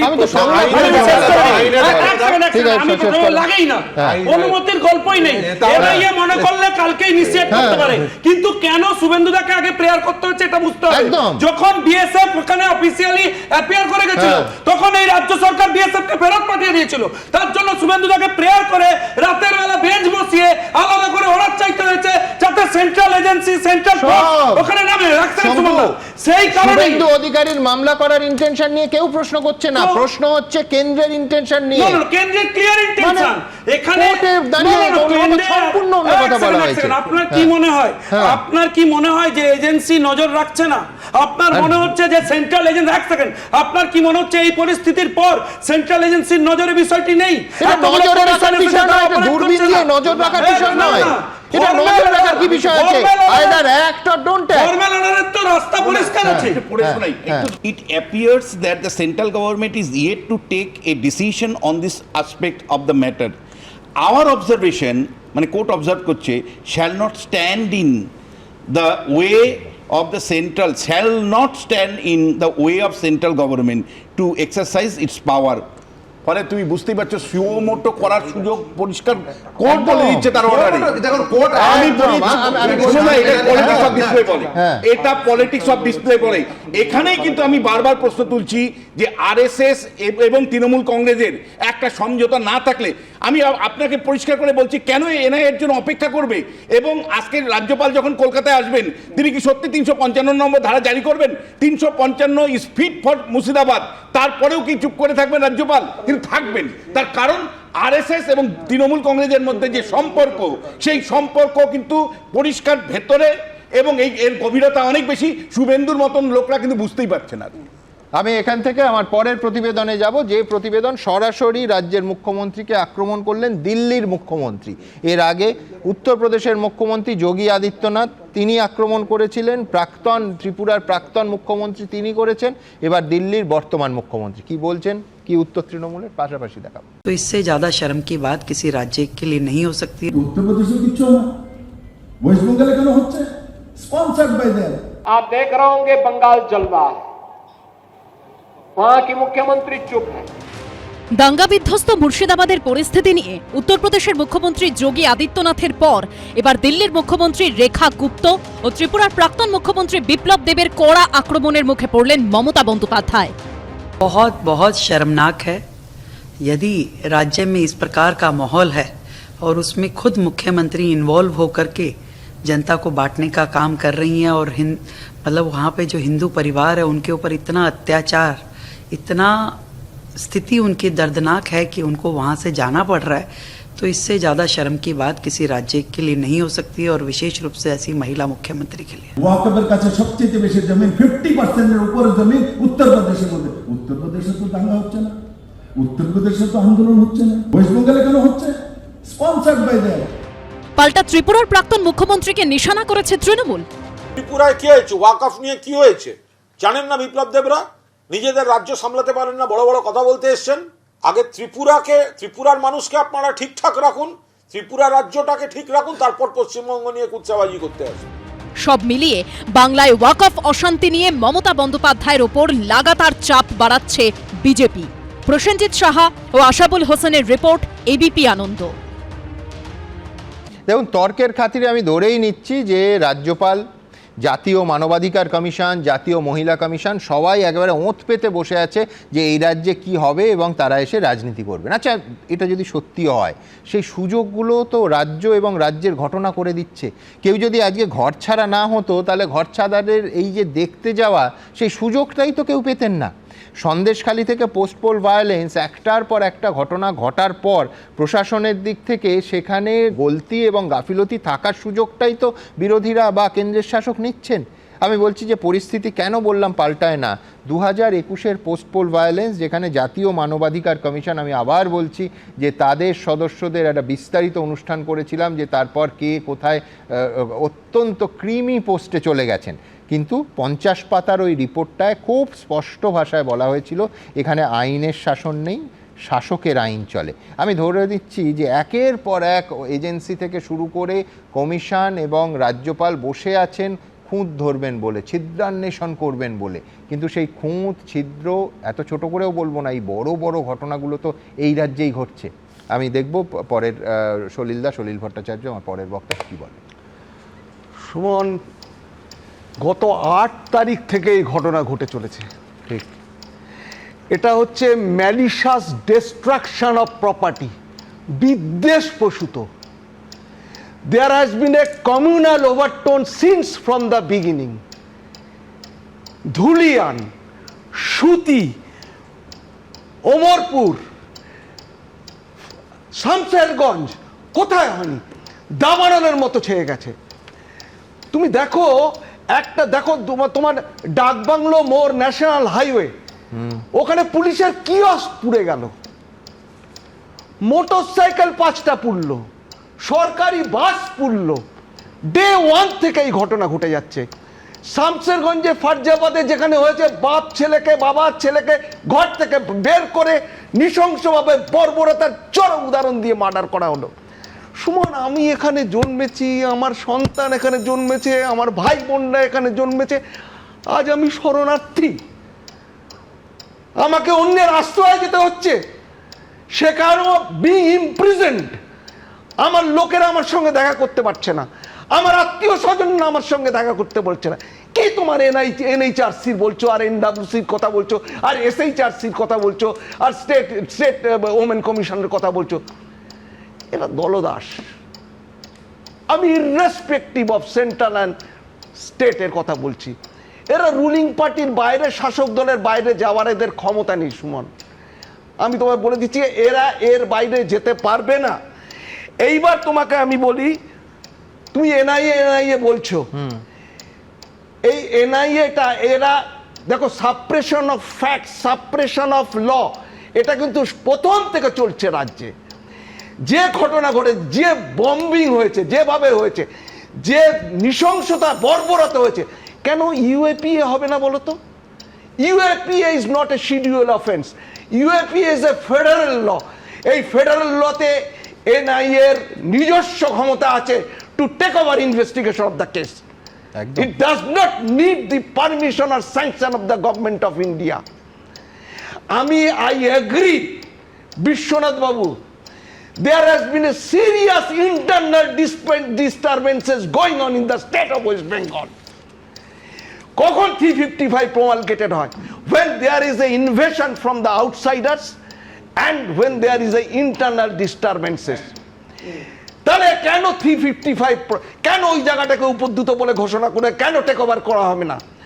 কারণ প্রশাসনকে যদি অ্যাক্টিভ না হয়, প্রশাসন যদি নিরপেক্ষ না হয়, দিস উইল কন্টিনিউ, অনেক দিন চলবে।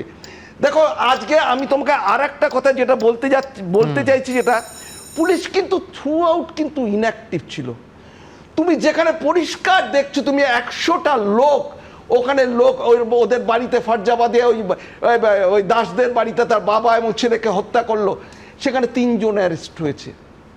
ইনঅ্যাডিকুয়েট অ্যাকশন, ইনঅ্যাকশন, ইনঅ্যাক্টিভ প্রশাসন এবং তুমি 218টা লোক বলে দিল, 218টা লোক ধরা হয়েছে, কিন্তু তার মধ্যে কারা কালপেবিলিটি কাদের আছে আজও আমরা জানলাম না। ইউএপিএ লাগানো হলো না, এক্সপ্লোসিভ সাবস্ট্যান্স অ্যাক্ট লাগানো হলো না, সদিচ্ছার কোনো পরিচয় নেই। সুমন তুমি যতই চিৎকার করো, যতক্ষণ না পর্যন্ত আমি বলছি তোমায়, দেখো নিরপেক্ষভাবে যতক্ষণ না প্রশাসনের কাজ করতে পারবে, যতক্ষণ না পর্যন্ত যারা ক্রিমিনাল, যারা মিসক্রিয়েন্টস, যারা দাঙ্গা, তুমি কেন আজকে পুরসভার ওই চেয়ারম্যানকে অ্যারেস্ট করবে না? যেভাবে ইনসাইট করেছে, it is a pure case of communal incitement. বেশ বেশ, হিন্দু আর মুসলমান এই যে দাঙ্গা লাগাবার যে ইয়েটা, ওরা ওই পুরসভার chairman, he is unbecoming to be a public representative.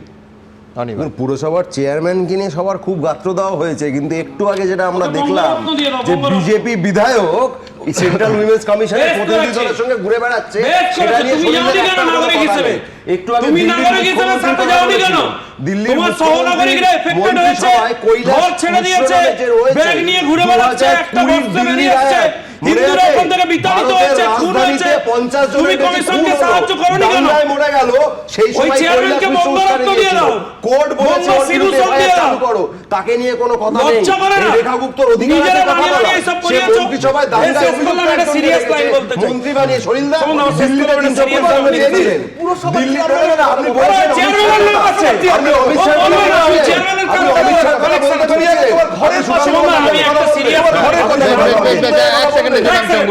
আমি একটু আগে আমাদের যিনি অ্যাডভোকেট ছিলেন ওই কেসে পিল্লদল ভট্টাচার্য, তার সাথে কথা বলেছি এবং স্পেসিফিক ম্যাটারটা আমি একবার কমিউনিকেট করতে চাই, দুটো লাইন।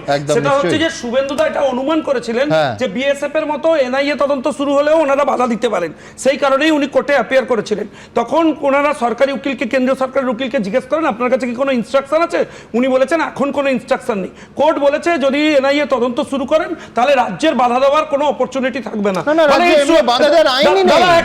ফলে it's too early to make any comments যে এনআইএ তদন্ত করছে না বা আদৌ শুরু করেনি, এটা বলার কোনো চান্স নেই। কিন্তু কোর্টে কাল যেটা হয়েছে, হ্যাঁ সেইটা পরিষ্কার লোকের সামনে আসা উচিত, যাতে বিএসএফ এর মতো রাজ্য জিনিসপত্র দেওয়া আটকে দিল, এফআইআর দেওয়া আটকে দিল, এসব না। এটা আইনের না, একদম করে যেতে হচ্ছে, না না না না করে যেতে হচ্ছে এনআইএ অ্যাক্টে এফআইআর না না না না না জাস্ট আপনারা আপনি এনআইএ কে বলা যায় না, সিবিআই কে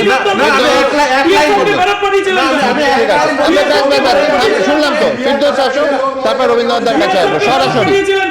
না দেখুন, আমি বলি যে শঙ্কুবাবু যে কথা বলছেন আমি ওর সঙ্গে সহমত নয়। তার কারণ এনআইএ অ্যাক্টে ইটসেলফ বলা আছে যদি এনআইএ তদন্ত করে রাজ্য অ্যাসিস্ট্যান্স দিতে বাধ্য থাকবে।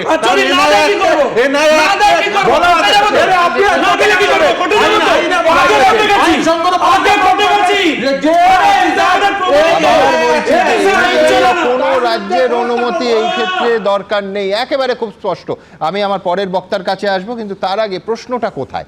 প্রশ্নটা হচ্ছে বিরোধী দল বা মহিলা কমিশন যে পরিস্থিতি তারা ঠান্ডা হয়ে যাওয়া অবধি কি অপেক্ষা করবে, নাকি নিপীড়িত অত্যাচারিত ঘরছাড়া মানুষ যারা কেউ হয়তো উনুন জ্বালিয়েছেন সেই জ্বলন্ত উনুন ছেড়ে প্রাণের ভয় পালাতে হয়েছে, পাঁচিল টপকে প্রাণের ভয় পালাতে হয়েছে। আপনাদের দেখিয়েছি যে মালদায় কিভাবে এক বস্ত্রে নৌকো করে এসে আশ্রয় নিতে হয়েছে। তাদের কাছে গিয়ে এই কমিশনরা, এই বিরোধী দল রাজ্যে তারা দাঁড়াবে না? আমি এইখানে আপনাদের মনে করিয়ে দেবো যে মমতা বন্দ্যোপাধ্যায় নিজে তার গোটা রাজনৈতিক জীবনের প্রত্যেকটা পর্যায়ে তার ইউএসপি ছিল যে ঘটনা ঘটলে সবার আগে তৎকালীন কংগ্রেসের অন্য সব কংগ্রেস নেতাদের আগে সেখানে পৌঁছে যেতেন। ভিখারি পাসওয়ান থেকে বানতলা, কোন ঘটনায় সংবাদপত্র সাক্ষী আছে সেই সময়কার, কোন ঘটনায় মমতা বন্দ্যোপাধ্যায় 1 নম্বর সবার আগে সেখানে পৌঁছে যাননি, সিঙ্গুর নন্দীগ্রাম ইত্যাদি ইত্যাদি তো আছেই। সমস্ত বাধা অতিক্রম করে তখনও তৎকালীন সরকার তাকে বাধা দেওয়ার চেষ্টা করেছে, তিনি পৌঁছে যেতেন। বেশ, এটা হচ্ছে বিরোধী নেত্রী হিসেবে মমতা বন্দ্যোপাধ্যায়। আসুন যে মমতা বন্দ্যোপাধ্যায় মুখ্যমন্ত্রী হওয়ার পর তার দলের কি ভূমিকা। হাতরাসে যখন ঘটনা ঘটলো, আপনারা জানেন, খুব গর্বের সঙ্গে বলছি যে এবিপি নিউজ সেই ঘটনা তুলে ধরলো। সেখানে সঙ্গে সঙ্গে তৃণমূল কংগ্রেসের টিম পৌঁছে গেল এবং সেই টিমকে পৌঁছে দেওয়া যেতে হলো না। লক্ষ্য করুন, সেইখানকার রাজ্য সরকার আজকের আমাদের রাজ্যের সরকারের মতো একই কথা বলেছিল যে let the dust settle down, যে বলা হচ্ছে না যে এখন কনফিডেন্স বিল্ড আপ মেজার হচ্ছে, এখন কাউকে যেতে দেওয়া হবে না। এই একই ঘটনা যখন অসম জ্বলছে, সেখানে এনআরসির উত্তেজনা চলছে, সেখানে তৃণমূল কংগ্রেসের প্রতিনিধি দল পৌঁছে গেল, আবার তাদের এয়ারপোর্টেই আটকানো হলো। মহুয়া মৈত্রের সেই দৌড় আমাদের প্রত্যেকের মনে আছে। আমার প্রশ্নটা খুব পরিষ্কার, সেটা হচ্ছে বিরোধী দল আর কমিশন বা রাজ্যপাল তারা যদি সমস্ত উত্তেজনা প্রশমিত হয়ে যাওয়া অবধি অপেক্ষা করে, তাহলে সাধারণ মানুষ, নিপীড়িত মানুষের পাশে দাঁড়াবে কে? এই প্রশ্ন নিয়ে আমি রবীন্দ্রনাথদার কাছে যাব যে কমিশন এবং আই রিপিট রাজ্যপাল এবং বিরোধী দল তাদের যাওয়ার ইচ্ছে একেবারে সঠিক পদক্ষেপ, তার কারণ যে কোনো গণতন্ত্রের সেটাই কাম্য। মানবেন? একদম ঠিক। এই কারণে আমি বলছি, আমি বারবারই এর আগেও বলেছি এই চ্যানেলে যে 356 ধারা ব্যক্তিগতভাবে আমি কোনো সম্পূর্ণভাবে এর বিরোধী, কিন্তু 355 ধারার পারফেক্ট ক্ষেত্র প্রস্তুত হয়ে গেছে। কেন বলছি? যে ওখানে কথা আছে, যেটার কথা সলিলদা বললেন, আগে বিশ্বনাথও বলেছেন, ইন্টারনাল ডিস্টারবেন্সেসের কথা। ইন্টারনাল ডিস্টারবেন্সেসের এই যে প্রস্তাবটা, মানে এই আর্টিকেলটা গৃহীত হয়েছিল 1949 সালের 4 আগস্ট। আপনারা বুঝতেই পাচ্ছেন সেই সময় ইন্টারনাল ডিস্টারবেন্স বলতে কি ইঙ্গিত করা হয়েছিল বা কি কথা মনে করা হয়েছিল, একটু ইন্টারপ্রেট করলেই বুঝতে পারবেন। যখন 16ই আগস্টের কথা আসছে, নোয়াখালী দাঙ্গার কথা আসছে, তখন ইন্টারনাল ডিস্টারবেন্সেসের কথা, মানে তার ঠিক আগেই ইন্টারনাল ডিস্টারবেন্স। সুতরাং এই কমিউনাল রাইটের কথা ভেবেই কিন্তু ফ্রেমার্স অফ দ্য কনস্টিটিউশন বা ফাদার্স অফ দ্য কনস্টিটিউশন তারা এই উপদ্রবের কথা, আভ্যন্তরীণ উপদ্রবের কথা রেখেছিলেন। দেখুন, পশ্চিমবঙ্গের গভীর অসুখ এখন। আমরা অস্বীকার করে মানে ভাবের ঘরে চুরি করব যদি বলি যে হরগোবিন্দ দাস বা তার সন্তানকে অন্য কোনো কারণে হত্যা করা হয়েছে, ধর্মের কারণে হত্যা করা হয়নি, সম্পূর্ণভাবে ধর্মের কারণে হত্যা করা হয়েছে। মুর্শিদাবাদ জেলাটা আমার নিজস্ব জেলা, মানে আমার বাড়ি মুর্শিদাবাদ জেলায় ছিল একসময়, এখন নয়। মানে ছোটোবেলার থেকে বহুদিন পর্যন্ত প্রেসিডেন্সি কলেজে আগে আসা পর্যন্ত আমি ওখানেই বড় হয়েছি। একদম নিরুপদ্রব ছিল, শান্তিতে আমরা বাস করতাম, কোনো সাম্প্রদায়িকতা সেখানে ছিল না। এই গত 1 দশক ধরে আরম্ভ হয়েছে এবং তার জন্য এই বিজেপি এবং তৃণমূল দুটোই সমানভাবে দায়ী, কারণ মেরুকরণ থেকে রাজনৈতিক ফয়দা এই দুটি দলই সম্পূর্ণভাবে তুলে যাচ্ছে। আমি দায়ী করব, এই রাজনৈতিক মেরুকরণ থাকতেই পারে, কিন্তু সেখানে প্রশাসন কি করছে? আপনি দেখুন, 8 তারিখের ঘটনা হলো ডিজিপি পূর্ব পরিকল্পনা বুঝতে পারলেন না। তিনি যাচ্ছেন শনিবার দিন রাত্রে, মানে মঙ্গলবার, বুধবার, বৃহস্পতিবার, শুক্রবার, শনিবার দিনও সারাদিন চলে গেল, রাত্রিবেলায় গেলেন, যেখানে অধীর চৌধুরী বলছেন মানে একটা ভয়াবহ ঘটনা ঘটে গেছে। এই রকম একটা জিনিস তিনি, অন্য কেউ যাবে না। বুধবার অনওয়ার্ডস প্রত্যেক দিন এখানে অনুষ্ঠান হচ্ছে, এই হচ্ছে অবস্থা, লাইভ দেখিয়েছি। পুলিশ মার খাচ্ছে, প্রতিদিন পুলিশ কর্মীরা মার খাচ্ছেন। যেতে দেওয়া হয়নি, যেতে দেওয়া হয়নি, এটাই আমাকে মানতে হবে যে যেতে দেওয়া হয়নি। সুতরাং হাইকোর্ট যখন সিদ্ধান্ত নিল যে প্যারামিলিটারি ফোর্স ঢুকবে, সেই রাত্রে মুখ্যমন্ত্রী অ্যালাউ করলেন যে ডিজিপি মুর্শিদাবাদে এবার যাবে, এবং তখন তিনি গেলেন।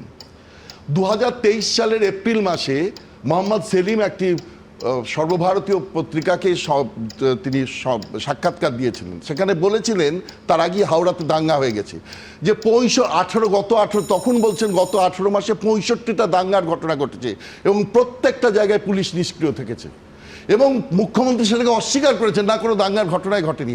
হাওড়ার ঘটনাতেও প্রথমে বলেছেন যে না, ঘটনা ঘটেনি, তারপরে পুলিশ নিষ্ক্রিয় থাকার কথা, পুলিশের দুর্বলতার কথা স্বীকার করেছেন। সবই মানলাম, কিন্তু এই যে মানে সো কল্ড, মানে আমি সেকুলার কথাটা কোনো দলের সম্পর্কে বলাটাও এখন মুশকিল, কিন্তু এই যে সরি এই যে মোহাম্মদ সেলিম বললেন যে একটা ধর্মনিরপেক্ষ দল হিসেবে কংগ্রেস এবং সিপিএমের ভূমিকা কি, তারা নাই প্রান্তিক হয়ে গেছে, কিন্তু তাদের উদ্যোগটা কোথায়? কলকাতা শহরে একটা মিছিল মোহাম্মদ সেলিম এবং অতীত চৌধুরী একসঙ্গে হাত ধরে করতে পারতেন না? আমরা যারা মুর্শিদাবাদের এক সময়ের মানুষ ছিলাম, এখনো মুর্শিদাবাদকে নিজের বাড়ির ঘর হিসেবে মনে প্রাণে বিশ্বাস করি, ভালোবাসি। বিচ্ছিন্নভাবে অবশ্য দুটো রাজনৈতিক দল ভীষণভাবে ভালো লাগতো যদি তারা একসঙ্গে করতেন, তাই কিন্তু সবার একদম। প্রথম কথা হচ্ছে আমি একটাই শুধু কথা বলতে চাই স্যারের কথা শুনে, যে দেখুন আমরা হিন্দুত্বের কথা বলছি কারণ আমরা সব থেকে বেশি আক্রান্ত হচ্ছি, আমাদের কোনো মানে না বলার কোনো অপশান নেই, আমরা কোনো অন্য ধর্মের বিরোধিতা করছি না। কিন্তু আপনি ভাবুন বিএসএফ নামবার পর বিএসএফকে ফিরিয়ে দেওয়া হলো, পুরো অপারেশনটা সরকার দাঁড়িয়ে থেকে প্রমোট করলেন এবং করতে দিলেন। তারপর যখন এক সেকেন্ড যখন কোর্ট ইন্টারভেন করলো, যখন বললো যে এবার সেন্ট্রালের ফোর্স ঢুকে যাবে, তখন নিজেদের লোকরা বাঁচানোর জন্য পুলিশকে পাঠিয়ে দিয়েছে। পুলিশ পাঠিয়েছে। আমি জানতে চাই মুখ্যমন্ত্রী যে বহিরাগত কথা বলেছিল তারা কোথায়? সেই বহিরাগতটা ধরেননি কেন? তৃণমূল কাল লাভ হলো জানি না, লোকসান হলো সাধারণ মানুষের। অনির্বাণ, দেখুন এখানে স্পষ্টভাবে বলতে চাই রবীন্দ্রনাথ বাবু যা যা বললেন সেটা মানে একটু বিজেপিকে একটু হালকা ঠুকতে হয়, নাহলে ব্যালেন্সটা করা যায় না। কিন্তু ঘুরিয়ে ফিরে ন্যারেটিভটা হচ্ছে বিজেপি সাম্প্রদায়িক উস্কানিমূলক হিংসা ইত্যাদি সবই সুকান্ত মজুমদার কেন মিথ্যে টুইট করে দাদা? করেন না, কয়েক ঘন্টার মধ্যে ডিলিট করতে সেটা তো বলেন না, সিপিএম এর কর্মীদের হঠাৎ সিপিএম এর লোক সিপিএম সিপিএম এর জন্য তারা খুন হননি, একেবারে খুন হয়েছেন সম্পূর্ণ অন্য কারণে। গার্ডেন রিচে বাড়ি ভাঙলে মুখ্যমন্ত্রী যেমন যাবেন আমরা আশা করব, আবার একইভাবে বাড়ি ছাড়া হয়ে যারা অন্য জেলায় আশ্রয় নিচ্ছেন তাদের কাছেও মুখ্যমন্ত্রী যাবেন, এটা আমরা আশা করব। আমরা গার্ডেন রিচেও আশা করব যে বাড়ি ভাঙলে মুখ্যমন্ত্রী দ্রুততার সাথে যাবেন, আবার আমরা আশা করব যে মুর্শিদাবাদের ঘর ছাড়াদের কাছেও তিনি যাবেন। আমায় একটা কথা বলুন, সেটা হচ্ছে কনফিডেন্স বিল্ড আপ আমায় যদি in the true sense of the term করতে হয়, আমি তো মুখ্যমন্ত্রী যাবেন, তিনি সমস্ত সর্বদলের প্রতিনিধি নিয়ে যাবেন, কি অসুবিধা আছে? ওখানে যারা আছেন তারা বঞ্চিত হিন্দু, তাদের পাশে গিয়ে মুখ্যমন্ত্রী দাঁড়ালে ওনার 30% ভোট, যার জন্য উনি এত লড়াই করছেন, যার জন্য নেতাজি ইন্ডোরে যারা সন্ত্রাস হামলা করলো তাদের জন্য উনি মিটিং করলেন। দিল্লিতে গিয়ে করুন। কে নেতাজি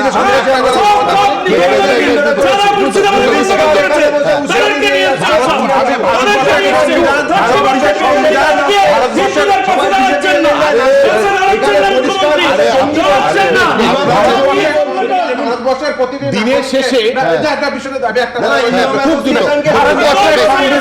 ভারতবর্ষের সংবিধান ভারতবর্ষের প্রতিটি নাগরিককে ভারতবর্ষের যে কোনো প্রান্তে যাওয়ার বললে কেউ শুনতে পারবেন না, সরি, সহ ভারতবর্ষের যে কোনো নাগরিক ভারতবর্ষের যে কোনো প্রান্তে যেতে পারে।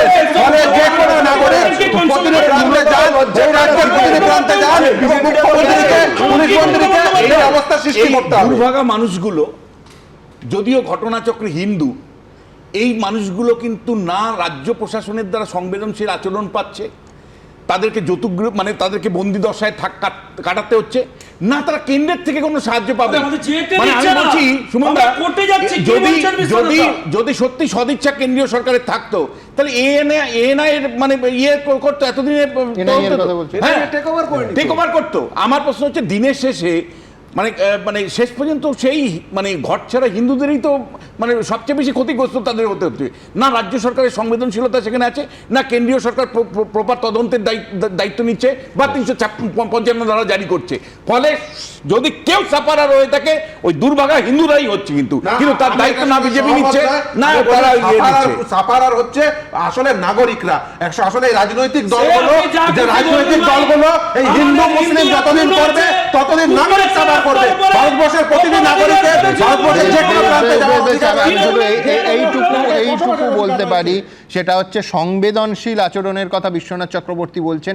সংবেদনশীলতার অভাব যেন কারুর না হয়। সংবেদনশীল আচরণ কিন্তু সব পক্ষ থেকেই আসছে। যাদের সামান্য শুভবুদ্ধি আছে তারা এই অন্যায়, এই অত্যাচার মেনে নিতে পারেন না এবং মেনে নেন না। মুসলিম পরিবারে, এবার যার কথা বলবো একেবারে মুসলিম পরিবারে জন্মগ্রহণ করেছেন, আজ পশ্চিম মেদিনীপুরের তার হাতের ছোঁয়ায়, হাতের জাদুতে বলা ভালো, 42টা হিন্দু মন্দির প্রাণ ফিরে পেয়েছে। 1994 সালে রাষ্ট্রপতি পুরস্কার পেয়েছিলেন। আজকে তার চোখের সামনে যেভাবে সম্প্রীতি আর ঐক্য গোটা দেশে নষ্ট হচ্ছে, সেই অভিযোগ তুলে সেই পুরস্কার ফেরত দিতে চাইছেন পশ্চিম মেদিনীপুরের ইয়াসিন পাঠান। ইয়াসিন পাঠানের নাম শোনেননি এরম লোক বোধহয় এখন খুঁজে পাওয়া ভার। কি বলছেন ইয়াসিন পাঠান, দেখাবো। বুক দিয়ে ইতিহাস সামলান তিনি। মুসলিম হয়েও তাঁর ছোঁয়ায় প্রাণ ফিরে পেয়েছে ধ্বংসপ্রাপ্ত বহু হিন্দু মন্দির। সম্প্রীতির নজির গড়ায় রাষ্ট্রপতির হাত থেকে পেয়েছেন কবির সম্মানও। কিন্তু তার চোখের সামনেই আজ যখন কোথাও কোথাও ঐক্য সম্প্রীতি খান খান, দাঙ্গার আগুন, লুটপাট, তখন আর স্থির থাকতে পারছেন না পশ্চিম মেদিনীপুরের পাথরার ইয়াসিন পাঠান। রাষ্ট্রপতির কাছ থেকে পাওয়া পুরস্কারই ফেরত দিতে চাইছেন তিনি। বুধবার সোশ্যাল মিডিয়া পোস্টে তিনি লেখেন, 52 বছর ধরে ধ্বংসপ্রাপ্ত 42টি প্রাচীন মন্দির স্থাপত্য রক্ষা করে বড়ই ভুল করেছি। ক্ষমা করো দয়াময় ঈশ্বর আল্লাহ। ওয়াকফ, আমি বিভিন্ন তথ্য জানতে পারলাম যে ধরুন পুরীর মন্দির ট্রাস্টি, আমার অন্ধ্রপ্রদেশের তিরুমালা তিরুপতি, সেখানেও তাদের আলাদা একটা মানে ওয়াকফের মতো সংস্থা আছে দেবস্থানে। তো এইটাকে নিয়ে এত হইচই করার কি কারণ? মুসলিম পরিবারে জন্ম হলেও ছাত্রাবস্থা থেকেই পশ্চিম মেদিনীপুরের পাথরার ধ্বংসপ্রাপ্ত মন্দিরগুলি নজর কাড়ত ইয়াসিন পাঠানের। সেই থেকেই ইচ্ছা জন্মায় কিছু করার। ধর্মীয় বিশ্বাসের ঊর্ধ্বে গিয়ে চোখরাঙানিকে উপেক্ষা করে ইতিহাস রক্ষায় লেগে পড়েন তিনি। তার তত্ত্বাবধানে পাথরায় প্রাণ ফিরে পায় 42টি হিন্দু মন্দির। সম্প্রীতির অনন্য নজির গড়ায় 1994 সালে তৎকালীন রাষ্ট্রপতি শঙ্কর দয়াল শর্মার হাতে কবির সম্মান পান তিনি। আজ চোখের সামনে হিংসা হানাহানি দেখে তার প্রাণ কাঁদছে। ধর্মনিরপেক্ষ সংবিধানে দেশে আজকে সম্প্রদায় জাতিগত যে হানাহানি হচ্ছে, এগুলো রাজনীতির জন্য।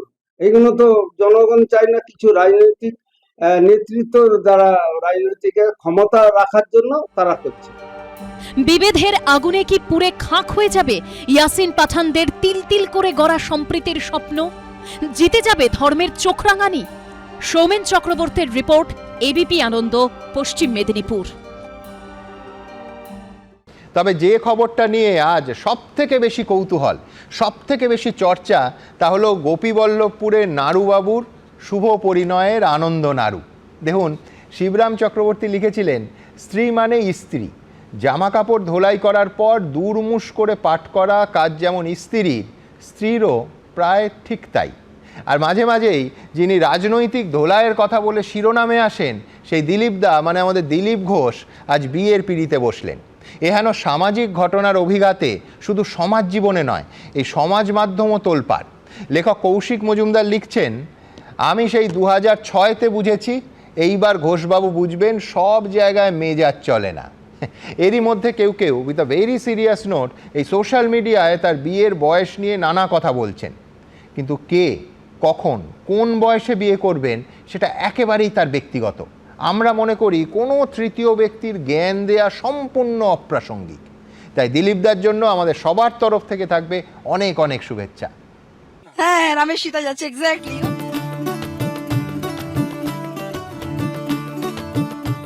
নিউটাউনের ফ্ল্যাটে জীবনের নিউ চ্যাপ্টার শুরু করলেন দিলীপ ঘোষ। এতদিন যাকে সবাই চিনতেন তার রাগের জন্য, তার জীবনে এবার অনুরাগের ছোঁয়া।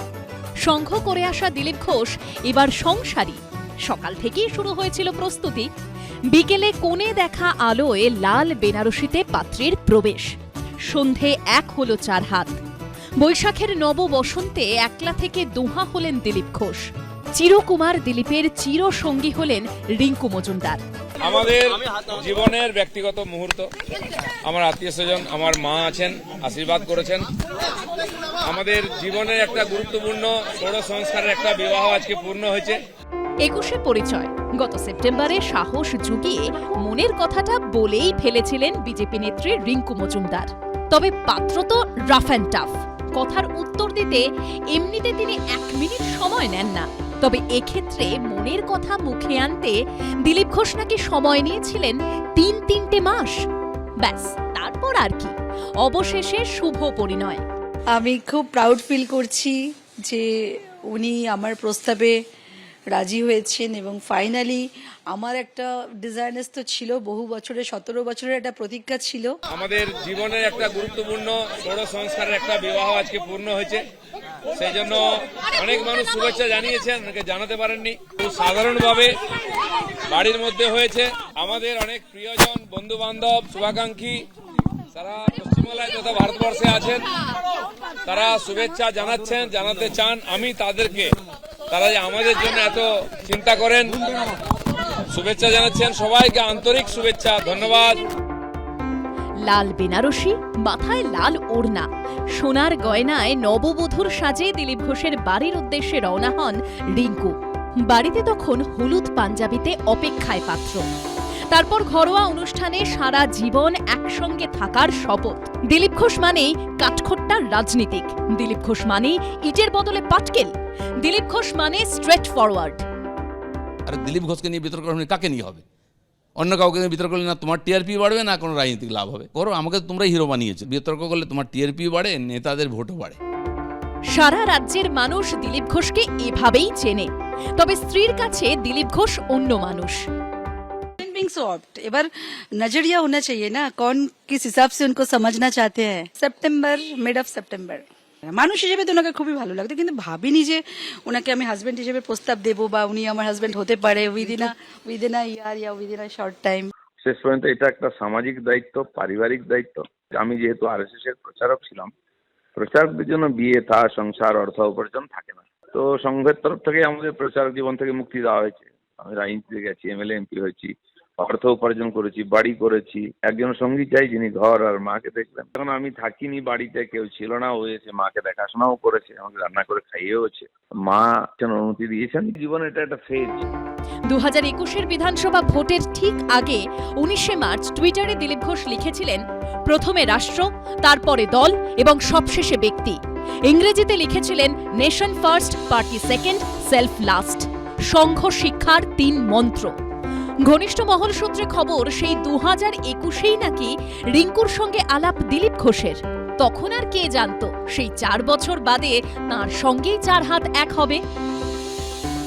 গতকাল পর্যন্ত একটা বিষয় ছিল, তারপর থেকে খবর বাইরে প্রকাশিত হলো এবং তারপর আজকে শুভ বন্ধনে আপনারা আবদ্ধ হলেন। অভিজ্ঞতা কেমন? প্রথমবার অভিজ্ঞতা হলো, নতুন অভিজ্ঞতা নিঃসন্দেহে। জীবনে তার বিয়ে করিনি, প্রথমবারই করলাম। তো এটা হওয়ার ছিল, কিন্তু আমরা এটা আড়ম্বর করিনি, সাধারণভাবে ঘরের মধ্যে হওয়ার ছিল। সেটা সবাই জেনেছেন, সেইভাবেই হয়েছে, আলাদা করে কিছু না। এটা জাস্ট ফর্মালিটি পুরো হলো একটা। আমরা বহু ছবি ইতিমধ্যে দেখেছি, যেখানে মাল্যদান থেকে শুরু করে সিঁদুরদান, কিন্তু একটা ছবি খুব চোখে লাগলো। যে দাবাং পলিটিশিয়ান বলে পরিচিতি পেয়েছেন আপনি, সবসময় একটা রাফ অ্যান্ড টাফ ব্যাপার দিলীপ ঘোষের মধ্যে, তিনি আজকে সিঁদুরদানের সময় স্ত্রীর মাথায় কাপড়টা টেনে দিচ্ছেন। এটা কি মানে এই বিয়ের একটা সাইডে মানে এফেক্ট বলা যায়? এতদিন অনেক কিছু দায়িত্ব পালন করেছি, স্বামীর দায়িত্ব পালন করার সুযোগ প্রথম হলো, তো সেটাও প্র্যাকটিস করছি, দেখা যাক কি হয়। এটা তো বিয়ে দিয়ে অঙ্গ একটা, এটা আমাকেই করতে, অন্য কেউ করতে পারবে না।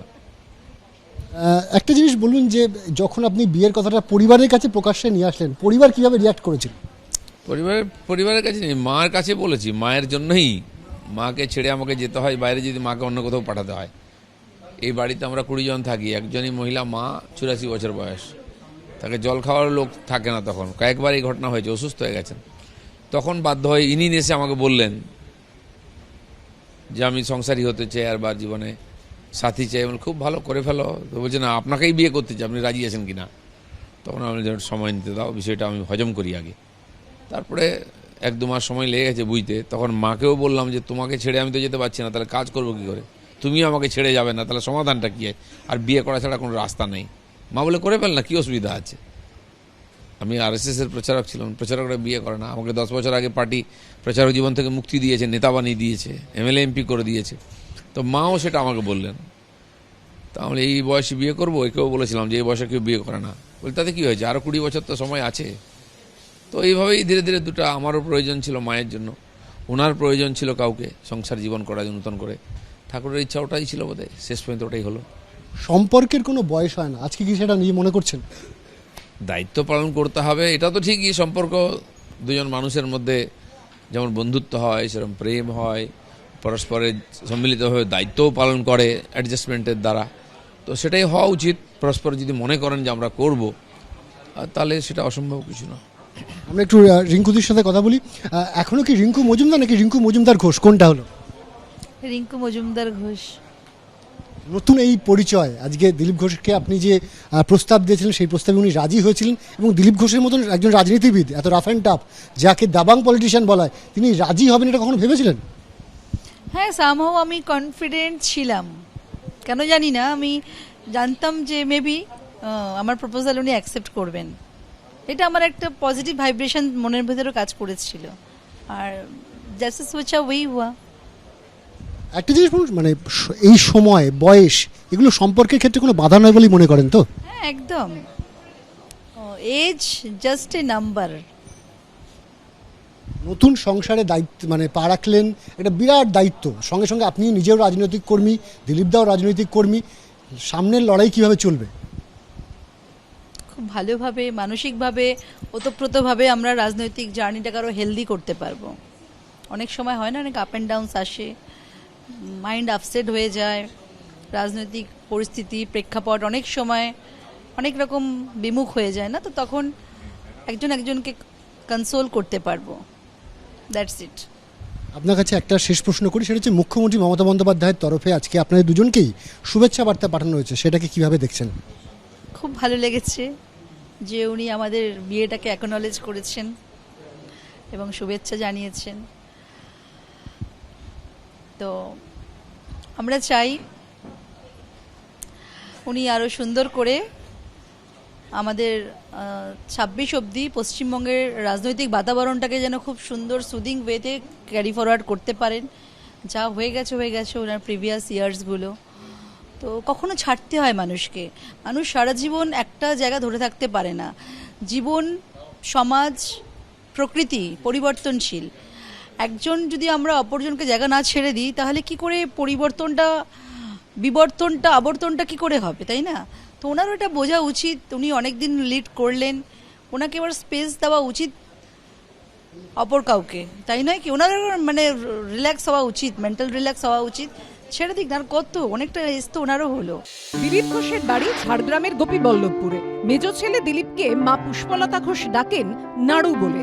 অনেকেই রসিকতা করে বলছেন সেই নাড়ু বাবুর জীবনে এবার আনন্দ নাড়ু।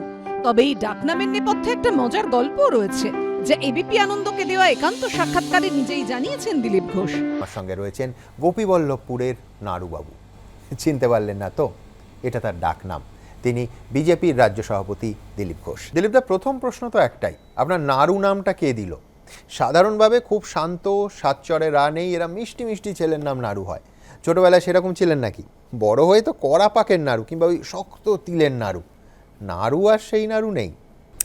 আমি যেটুকু শুনেছি, জন্মের সময় মাথায় চুল ছিল না, তাই নাড়া ছিলাম, তাই নাড়ু হলাম। তারপরে শরীর স্বাস্থ্য চিরদিনই ভালো, আর দেখতেও খুব একটা খারাপ ছিলাম না, এখনও খুব একটা খারাপ নয় দেখতে। আর এখনও মাথার চুল প্রায় আবার ফাঁকা হয়ে গেছে। সেইখান থেকে চলে আসছে, ভালোবেসে সবাই নাড়ু বলতো। বাবা, মা, ঠাকুমা, মামা বাড়িতে আমি পড়াশোনা করেছি, স্বাভাবিকভাবে ওই নামটাকে বেশি জোর দেওয়া হতো আদরের সঙ্গে। পরবর্তীকালে দিলীপ কুমার ঘোষ, এখন দিলীপ দা হয়ে গেছি, দিলীপ ঘোষ হয়ে গেছি। এবার সেই মায়ের ইচ্ছেতেই 63 বছর বয়সে বিয়ের পিঁড়িতে বসলেন দিলীপ ঘোষ। মার কাছে আমি সারা জীবন থাকিনি, 7 বছর 6 বছর ছেড়ে গেছিলাম। উনি আমার কাছে থাকতে এসেছেন, আর যখন আমার জটিল সময়, কঠিন সময়, তখন এসেছেন জুলাই মাস, তখন থেকে আছেন। এখন আমি কাজ করছি, যেভাবে কাজ করতে চাই, তাহলে ওনাকে একটু নেগলেক্ট করা হয়ে যাবে। সেই জন্য, আর যিনি দায়িত্ব নিয়েছেন তিনি জেনে শুনে তিনি আমার কাছে বলেছেন এসে, তখন আমি ইয়েস করেছি মাত্র। রাজনীতিক দিলীপ ঘোষের মধ্যে অবশ্য কোনো নাড়ু সুলভ নরম সরম ভাব কখনো দেখা যায়নি। দীর্ঘদিন আন্দামানে থাকা খয়েরি হাফ প্যান্ট, কালো টুপি পরে সংঘ প্রচারকের কঠোর জীবন, তারপর বিধায়ক, সাংসদ, রাজ্য বিজেপির সবচেয়ে সফলতম সভাপতি। এবার দিলীপ ঘোষের জীবনে আরেক নতুন অধ্যায়। সাদা পাঞ্জাবিতে বরবেশে এই দিলীপ ঘোষ একেবারে অচেনা। ওনার সাথে আমার কথাবার্তা লাস্ট 6 মান্থস অনওয়ার্ডস হচ্ছে আর কি। সিদ্ধান্তটা আমাদের 3 মাসের মাথায়, সেপ্টেম্বর টু ডিসেম্বরে আমাদের ডিসিশন হয়ে গেছিল। মাও আমাদেরকে বলে দিয়েছিলেন, মা ডেট দেখছিলেন জানুয়ারিতেই। তো অনেকেই তখন সেই সময় বলেছিল না ওয়েট করুন করবেন না, নেক্সট ইয়ার করুন। তো ফাইনালি আমাদেরও তো বয়স হয়ে গেছে, আর কবে একটা কনক্লুশনে যখন আসতেই যাবে, আর কবে 60 থেকে 70-তে গিয়ে ডিসিশন নেবে মানুষ। উনি সবাইকে ভালোবাসে, সবাইকে খুশি করার চেষ্টা করেন বলে উনি হয়তো তাদের কথাটাও মান্যতা দিয়ে 3টে মাস ওয়েট করলেন। এখন আমার মা শেষ বয়সে আমার কাছে থাকতে এসেছেন, তাকে দেখারও লোক নেই। আমি তো ঘুরিয়ে বেড়িয়েছি 40-41 বছর, তো সেই জন্য একজন সঙ্গী চাই যিনি ঘর আর মাকে দেখবেন। আমি বাকি সমাজের কাজ করতেছি। মা ওর বাড়ি দেখে এসছেন, ওর সঙ্গে 2 দিন থেকে এসছেন। তার আগে যখন আমি থাকিনি, বাড়িতে কেউ ছিল না, ও এসে মাকে দেখাশোনাও করেছে, আমাকে রান্না করে খাইয়েওছে। তো সেই জন্য এটা অনেকটা দেখাশোনার পরে সবকিছু বুঝে সুঝে মা ঠিক করেছেন, অনুমতি দিয়েছেন, তখন ওটা। নিজের দল হোক বা প্রতিপক্ষ, দিলীপ ঘোষের বিয়েতে শুভেচ্ছা জানিয়েছেন সকলে। দেখুন, দিলীপ দা জননেতা, সেই জন্য দিলীপ দার এই জীবনের নতুন ইনিংস শুরু করা নিয়ে মানুষের মধ্যে একটা আগ্রহ দেখা দিচ্ছে। তো দিলীপ দাকে অভিনন্দন। আমি তো চাইবো তাদের দাম্পত্য জীবন সুখের হোক, আনন্দের হোক, শান্তির হোক, অগ্রগতির হোক, সমৃদ্ধির হোক। দিলীপ ঘোষের বিয়ের কথা শুনে প্রথম চমকে গিয়েছিলেন সকলে। ক্যারাটেতে ব্ল্যাক বেল্ট, 2 হাতে বনবন করে লাঠি ঘোরাতে পারেন, অবলীলায় রয়্যাল এনফিল্ড চালান, সেই দিলীপ ঘোষের সঙ্গে কিভাবে বিয়ের কথা এগিয়েছিলেন রিঙ্কু মজুমদার। দিলীপদার মতন একজন মানুষ যে সবসময় এরকম গম্ভীর হয়ে হাঁটাচলা করেন, তাকে আপনি বিয়ের প্রস্তাব দিলেন? হ্যাঁ, ওটাই তো ব্যাপার। তাতে উত্তর কি আসলো? পজিটিভ। SMS এ না সরাসরি? কথোপকথনের মধ্যে দিয়ে বুঝতে দেননি, কিন্তু আমি বুঝতাম। 3 মাস ধরে বুঝেছেন, তারপরে ওনার মাকে জানিয়েছেন। একসাথে আমরা মর্নিং ওয়াকে যেতাম, মা আর আমি। শুধু পলিটিশিয়ান বা প্রেমিক হিসেবেও রিঙ্কু মজুমদারের কাছে দিলীপ ঘোষ 100-100 বেশি। রাজনৈতিক নেতা হিসেবে দিলীপ ঘোষকে 100-এ কত দেবেন? 100-100+। প্রেমিক হিসেবে দিলীপ ঘোষকে কত দেবেন? 100-100+। 2021-এর পর থেকে সময়টা ভালো যায়নি। রাজ্য সভাপতির পদ হারান, গত লোকসভা ভোটের শেষ মুহূর্তে জেতা আসন থেকে সরিয়ে দেয় দল, সেখান থেকে জিততেও পারেননি। সেই কঠিন সময়ে দিলীপ ঘোষের পাশে ছিলেন রিঙ্কু, বুঝিয়েছিলেন পরিবারের প্রয়োজন। ওনাকে বোঝালাম মানে লাইফের একটা সার্টেন এজের পরে প্রত্যেকটা মানুষেরই, আমি আমার নিজের ক্ষেত্রেও আমি রিয়ালাইজ করেছি, তো ফ্যামিলি স্পাউসের প্রয়োজন পড়ে। একজন বোল্ড পার্সন যে রাজনীতিতে নিজেকে সমর্পণ করে দিয়েছেন, অনেক রকম অবস্টাকল আসে, হ্যাঁ, সেগুলো ফেস করতে হয়। তখন যদি ঘরে কনসোল করার কেউ থাকে, একটা ইমোশনাল সাপোর্ট পাওয়া যায় না, অনেকটা মেন্টাল হিলিং হয়। তো সেটাই ওনাকে বোঝালাম। আমাদের অটল বিহারী বাজপেয়ীজিও তো ব্যাচেলার ছিলেন, ওনার শেষ জীবনটা ভাবুন তো। ওনাকে আমি সমস্ত এক্সাম্পল দিয়ে বোঝানোর চেষ্টা করেছিলাম, উনি হয়তো একমত হয়েছেন। কারণ পলিটিক্সে কে কখন কোন পজিশনে থাকবে, কখনো কারো গ্রাফ একদম ওপরে চলে যাবে, কখনো গ্রাফ নেমে যাবে, তখন মানুষ পাশে থাকবে কি থাকবে না। আর পাওয়ারের সাথে পজিশনের সাথে মানুষ আসতে পছন্দ করে, আনসার্টেনটি না। তো লাইফে আনসার্টেনিটি হলে পরে তখন বাইরের মানুষ সবাই পিছিয়ে যায়, একমাত্র পরিবারের মানুষটাই কাছে থাকে, পাশে থাকেন। তো সেটাই ওনাকে বোঝাতে সক্ষম হয়েছি। ব্যক্তিগত এটা সিদ্ধান্ত, ছেলে মেয়েদের পড়ার ব্যবস্থা, ভাই ছেলে মেয়েদের, সেটা করেছি। কারণ আমার কোনো খরচা ছিল না, আমি কোনোদিন পয়সা কামাইনি, আমার কোনো খরচাও নেই। 10-20 বছর যা বাঁচবো, আমি চাই না কারো ঘাড়ে বোঝা হতে বা পার্টির বোঝা হতে চাই না।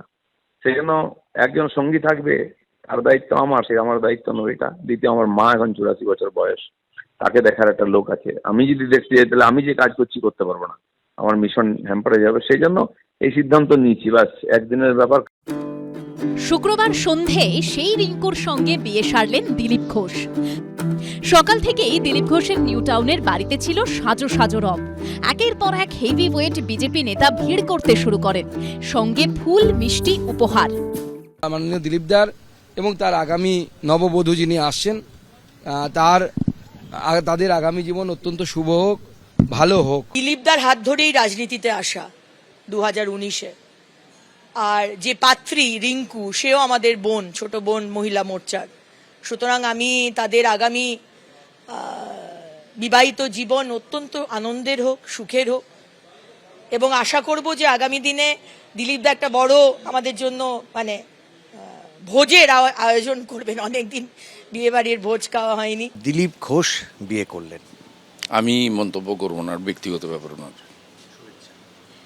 শুভেচ্ছা তো পার্টির পক্ষ থেকে দিয়েছে, আমি তো পার্টির একজন। শুধু নিজের দল নয়, শুভেচ্ছা এসেছে তৃণমূলের তরফ থেকেও। দিলীপ ঘোষকে ফুল, কার্ড, মিষ্টি পাঠান মুখ্যমন্ত্রী। গত লোকসভা ভোটে দিলীপ ঘোষকে হারিয়ে সাংসদ হয়েছিলেন তৃণমূলের কীর্তি আজাদ। দিলীপ ঘোষের বিয়ে উপলক্ষে তিনিও লোকসভা কেন্দ্রে মিষ্টি বিলি করেন।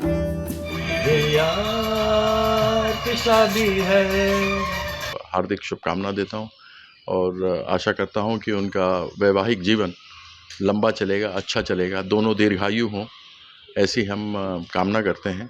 और अब आशा करते हैं कि एक बार जब अर्धांगिनी घर में आ गई तो फिर सियाराम बोलना शुरू करेंगे, सिया को राम से अलग नहीं करेंगे। माँ से ही वंश चलता है और अब तो माँ आ ही गई हैं, तो ऐसे में मैं उनको बहुत बहुत बधाई देता हूं और याद पुनः दिलाता हूं कि जय जय सिया राम, जय जय सिया राम, जय जय सिया राम। मुझे पूरी आशा है कि अब वो गुस्से में कुछ बात नहीं करेंगे, अच्छा से बात करेंगे, प्यार से बात करेंगे। একটা জায়গায় নিশ্চয়ই একাকিত্ব কোথাও কথাটা বোধ করেছে। আমি খুশি হয়েছি যে ও বিয়ে করছে, উনি বিয়ে করছেন, এটা আন্তরিক শুভেচ্ছা। একটা পরামর্শ আছে, সাকসেসফুল ম্যান থাকতে গেলে বইয়ের কথা শুনে চলতে হবে। দিলীপ ঘোষ যখন শুভেচ্ছায় ভাসছেন, তখন কোণে রিঙ্কু মজুমদার ব্যস্ত ছিলেন সাজগোজে। সকাল থেকে পার্লারে যাওয়া, কখনো ফেসিয়াল, কখনো মেকআপ, হাতে সময় কই। সবকিছুই যে বড় তাড়াতাড়ি হয়ে গেল। রিঙ্কুর কথায় 2013-য় তাঁর রাজনীতিতে আসা। দিলীপ ঘোষের কথাবার্তা ভালো লাগতো 2015-য় তিনি দলে যোগ দেওয়ার পর থেকেই। আমার first ideology, political ideology BJP. 2013 থেকে আমি বিজেপিটা করছি, একদম গ্রাউন্ড লেভেল থেকে করছি। আর উনি 15তে মনে এসছেন, ওনার কথাবার্তা শুনতাম, ভালো লাগতো খুব। অনেককে বলেছিলাম ওনার সাথে দেখা করিয়ে দেবেন, তো কেউ করায়নি। আমি আর আগ্রহ প্রকাশ করিনি। আমি আমার মতন করে আস্তে আস্তে আস্তে আস্তে মানে মণ্ডল ব্লক থেকে জেলা থেকে রাজ্যে উঠে এসেছি। তাও ভেবে উঠিনি যে কখনো আমি ওনাকে প্রস্তাব দেবো বা এর রিলেশনটা এরকম হবে। তো ওনার সাথে আমার কথাবার্তা লাস্ট 6 মান্থস অনওয়ার্ডস হচ্ছে আর কি। সিদ্ধান্তটা আমাদের 3 মাসের মাথায়, সেপ্টেম্বর টু ডিসেম্বরে আমাদের ডিসিশন হয়ে গেছিল। মাও আমাদেরকে বলে দিয়েছিলেন, মা ডেট দেখছিলেন জানুয়ারিতেই। তো অনেকেই তখন সেই সময় বলেছিল না ওয়েট করুন, করবেন না, নেক্সট ইয়ার করুন। তো ফাইনালি আমাদেরও তো বয়স হয়ে গেছে, আর কবে একটা কনক্লুশনে যখন আসতে যাবে, আর কবে 60 থেকে 70-তে গিয়ে ডিসিশন নেবে মানুষ। উনি সবাইকে ভালোবাসে, সবাইকে খুশি করার চেষ্টা করেন বলে উনি হয়তো তাদের কথাটাও মান্যতা দিয়ে 3টে মাস ওয়েট করলেন। মতাদর্শ তো হচ্ছে ও আমাদের পার্টির পুরনো কর্মী 12 সাল থেকে। আমি তো পরে বিজেপিতে, আমি আছিনি, আমার কোনো কৃতিত্ব নাই। আমার জীবনের 2জন মহিলা এখন যারা আছেন, আমার মা, বললাম না আমার 55 বছর ধরে মায়ের থেকে আমি দূরেই ছিলাম, পড়াশোনা তারপর সমাজের কাজে দেখা সাক্ষাৎ হতো মাত্র। 63-র দিলীপ ঘোষের বিয়ে যে বঙ্গ রাজনীতিতে একটা চমক, সেটা সকলেই এক বাক্যে স্বীকার করছেন। তবে এ বিষয়ে দিলীপ ঘোষ প্রথম নন। আগে আরও কয়েকজন রাজনীতিকের বিয়েও এরকম ভাবেই সবাইকে চমকে দিয়েছিল। 1994 সালে এরকম বৈশাখেরই এক সন্ধে ঘরোয়াভাবে বিয়ে সেরেছিলেন প্রিয়রঞ্জন দাশমুন্সী ও দীপা দাশমুন্সী। ততদিনে প্রিয়রঞ্জনের বয়স 50 পেরিয়েছিল, আর দীপা দাশমুন্সীর অভিনয় কেরিয়ারও তখন শেষের দিকে। 2-4 বার সাক্ষাতের পর দুজনের দুজনকে ভালো লাগে। অতঃপর পয়লা বৈশাখের দিন প্রিয়রঞ্জন দাশমুন্সীর বাসভবনে শৈশাবুত করে বিয়ে। এই বিয়ে নিয়ে হইচই থামতে না থামতেই আবার সাড়া ফেলে দেয় বঙ্গ রাজনীতির আরেক হেভিওয়েটের বিয়ে, তিনি সোমেন মিত্র। এই বিয়েও হয়েছিল বাড়িতেই। 11 বারের সাংসদ প্রাক্তন স্বরাষ্ট্রমন্ত্রী ইন্দ্রজিৎ গুপ্তর প্রেম কাহিনী তো সিনেমাকেও হার মানাতে পারে। তরুণ বয়সে তিনি সুরাইয়া নামে এক মহিলার প্রেমে পড়েছিলেন, তবে বিয়ের প্রস্তাব দিতে পারেননি। সুরাইয়া তখন বিবাহিত। আইনত সুরাইয়ার বিচ্ছেদ না হওয়া পর্যন্ত অপেক্ষা করছিলেন ইন্দ্রজিৎ গুপ্ত। সেই সময়টা অল্প নয়, 40 বছর। সুরাইয়ার বিবাহ বিচ্ছেদের পর 62 বছর বয়সে তাকে বিয়ে করেন ইন্দ্রজিৎ গুপ্ত। প্রেম পূর্ণতা না পাওয়ায় পশ্চিমবঙ্গের প্রাক্তন মুখ্যমন্ত্রী বিধানচন্দ্র রায় সারা জীবন বিয়েই করেননি। মান্নাদের গানের 2টো লাইন ছিল, হৃদয় আছে যার সেই তো ভালোবাসে, প্রতিটি মানুষেরই জীবনে প্রেম আসে। এবার সেই প্রেম কড়া নাড়ল দিলীপ ঘোষের জীবনেও। দেখুন, দেশ স্বাধীন হওয়ার পর থেকে সিপিএম অকুপাইড করে রেখেছিলেন। সিপিএম কংগ্রেস টিএমসি, বাট যেই বিজেপির জন্য আজকে আমরা মানে স্বাধীন ভারতের অবিচ্ছেদ্য অঙ্গ ছিল না পশ্চিমবঙ্গ, তো সেটা বিজেপির কারণেই কিন্তু আজ আমরা ভারতবর্ষের অধীনস্থ, নাহলে আজ কিন্তু আমরা পাকিস্তানে হয়ে যেতাম। তো সেই বিজেপি যে ভারতবর্ষকে নতুন পথ দেখিয়েছে, আজকে পশ্চিমবঙ্গ থেকেই দেশের স্বাধীনতাটা শুরু হয়েছিল, বাট সেই পশ্চিমবঙ্গে আজ অবধি বিজেপি প্রতিস্থাপিত হতে পারলো না। সেটা সম্ভব এবং করতেই হবে দেশের স্বার্থে তথা রাজ্যের স্বার্থে, তথা দেশের স্বার্থে। দিলীপদা, রাজনীতির কথা বলবো না, কিন্তু মুখ্যমন্ত্রীর যে বার্তা সেটাকে কিভাবে দেখছে? ভালোই সৌজন্যবোধ, উনি তো পশ্চিমবাংলার মালিক, সিনিয়র। আর রাজনীতি করে একসঙ্গে মত পথ আলাদা হতে পারে, কিন্তু আমরা তো সমাজের সাথে কাজ করছি, আর সমাজে থাকতে গেলে এক জায়গায় এই সৌজন্য নিয়েই থাকা উচিত, তারপরে রাজনীতি। আপনি কি আপনার সেই দাবাং স্টাইলটা এখনো বজায় রেখে যাবেন? আমি জন্ম থেকেই দাবাং, আগামী দিনেও তাই থাকবো, এটা ক্যারেক্টার, সেই জন্য লোকে দিলীপ ঘোষকে দিলীপ ঘোষ মনে করে। আগামীকাল কি পরিকল্পনা? জন্মদিন রয়েছে এবং বিভিন্ন কালকে জন্মদিন আছে, তো ইকো পার্কে আমি সবাইকে নিয়ে জন্মদিন পালন করব। কোনো অনুষ্ঠান নেই, এরকমই সবাই আসবেন, শুভেচ্ছা বিনিময় হবে, একটু মিষ্টি খাওয়া হবে, আর তারপরে সন্ধ্যাবেলা খড়গপুর যাবো, মাঝখানে একটা মিছিলও আছে। কাল থেকে রাজনৈতিক কর্মসূচি পুরো দমে? পুরো আজকের পুরো দিনটার, কালকে আর্ধেক দিনটা ছুটি ছিল আমাদের, হয়ে গেল ছুটি শেষ, কাল থেকে ডিউটি শুরু। একদিকে উল্কা সদৃশ্য উত্থান, অন্যদিকে নিত্য বিতর্ক, প্রতিরক্ষকে প্রতিনিয়ত আক্রমণের রোজকার শিরোনামে। এহেন দিলীপ ঘোষের বিয়ে নিয়ে চর্চা যে চরমে চলবে সেটাই স্বাভাবিক। বিয়ে করাটা কোনো সাহস লাগে না, কারণ সেটা সবাই করে, যে করে না তার পক্ষে রিস্ক থাকে একটু। শেষ পর্যন্ত এটা একটা সামাজিক দায়িত্ব, পারিবারিক দায়িত্ব, সেইটা পালন করার দরকার আছে। সংঘ থেকে সংসার দুটোরই আগে কিন্তু সং রয়েছে, সেই জন্য আমরা বলি বেশি সংযমী হলে হয় সং নয়তো জমের শিকার হয়ে যায়। সংসার মানে দিলীপ বাবু সং সেজে থাকাই যেখানে সার, সেটাই হলো সংসার। Oh lovely, I am really happy. এবং আমাকে দেখুন, আমি কিন্তু বিয়েবাড়ি যাবো বলে একদম প্রস্তুত। আজ আমাদের সোনামণির বিয়ে, প্রহর শেষের আলোয় রাঙা সেদিন চৈত্র মাস, তোমার চোখে দেখেছিলাম আমার সর্বনাশ। বৃহস্পতিবার বিকেলে যখন কানাঘুষো শুরু হয়েছে, কুণাল ঘোষ এক্স হ্যান্ডেলে লেখেন দিলীপ ঘোষকে ব্যক্তিগত শুভেচ্ছা, এর মধ্যে রাজনীতি খুঁজবেন না। আর শুক্রবার তিনি লেখেন, যেহেতু মর্নিং ওয়াকে নিয়মিত যেতেন ইকো পার্কে, যেহেতু ওখানেই পরিচয় থেকে আজ পরিণয়, এবং যেহেতু ওই অপূর্ব ইকো পার্কটি মমতা বন্দ্যোপাধ্যায়ের সৃষ্টি, তাই এই মিলনের পেছনে মুখ্যমন্ত্রীর ভূমিকা সত্যিই অনস্বীকার্য। এতদিনে বোঝা গেল ইকো পার্কেই বারবার হাঁটতে কেন দিলীপ বাবু যেতেন। সকালে উঠে সূর্যটা উঠেছে কি ওঠেনি, উঠেছে কি ওঠেনি, কি এমন টান যে দিলীপ বাবুকে ইকো পার্কেই যেতে হতো? আজকে সেটা পরিষ্কার। তার চেয়েও বড় কথা, এই ইকো পার্ক সেই ইকো পার্ক যেখান থেকে দিলীপ ঘোষের প্রেম জন্ম নিল, পরিণয়ের দিকে এগোলো, যেটি তৈরি করেছেন মমতা বন্দ্যোপাধ্যায়। বাংলার উন্নয়ন, বাংলার পর্যটন, বাংলার কর্মসংস্থানের অন্যতম প্রতীক ইকো পার্ক। ফলে দিলীপ ঘোষের নতুন জীবনের যে সেতুবন্ধন, তাতে এই eco park made by Mamata Banerjee, এইটার যদি উনি এর না স্বীকার করেন, তাহলে সেটা অত্যন্ত দুঃখজনক হবে। আমরা ভীষণ খুশি হয়েছি, কংগ্রাচুলেশনস জানাই ওনাকে, ওনার ম্যারিড লাইফ খুব ভালো কাটুক, এবং আমরা আশাবাদী সকলেই যে ওনার বিবাহের পর উনি মহিলাদের একটু সম্মান দেওয়া শিখবেন। দিলীপ বাবুর বিয়ের পর বৌদির সাথে যখন উনি সংসার করবেন, উনি বৌদি ওনাকে সুশাসনে রাখবেন, এবং উনি মহিলাদের 500 টাকা নিয়ে ঘেউ ঘেউ করে গলার পা তুলে দেবো, পেটে পা তুলে দেবো, এই সমস্ত কথা বলা বন্ধ করবেন। দিলীপ ঘোষ দীর্ঘদিন যে আরএসএস এর সদস্য ছিলেন, সেখান থেকেও তাঁকে শুভেচ্ছা জানিয়েছেন সতীর্থরা। দিলীপদা আমার অনেক পুরনো পরিচিত, সংঘের পুরনো কার্যকর্তা এবং অত্যন্ত সংগ্রামী একজন ব্যক্তিত্ব। ওনার নেতৃত্বে বিজেপি এবং বাংলার হিন্দুরা একটা লড়াই করার জায়গা পেয়েছে। তাই ওনার আগামী জীবন ভালো থাকুক, সুখে থাকুন ওনারা, সেটাই কামনা করি।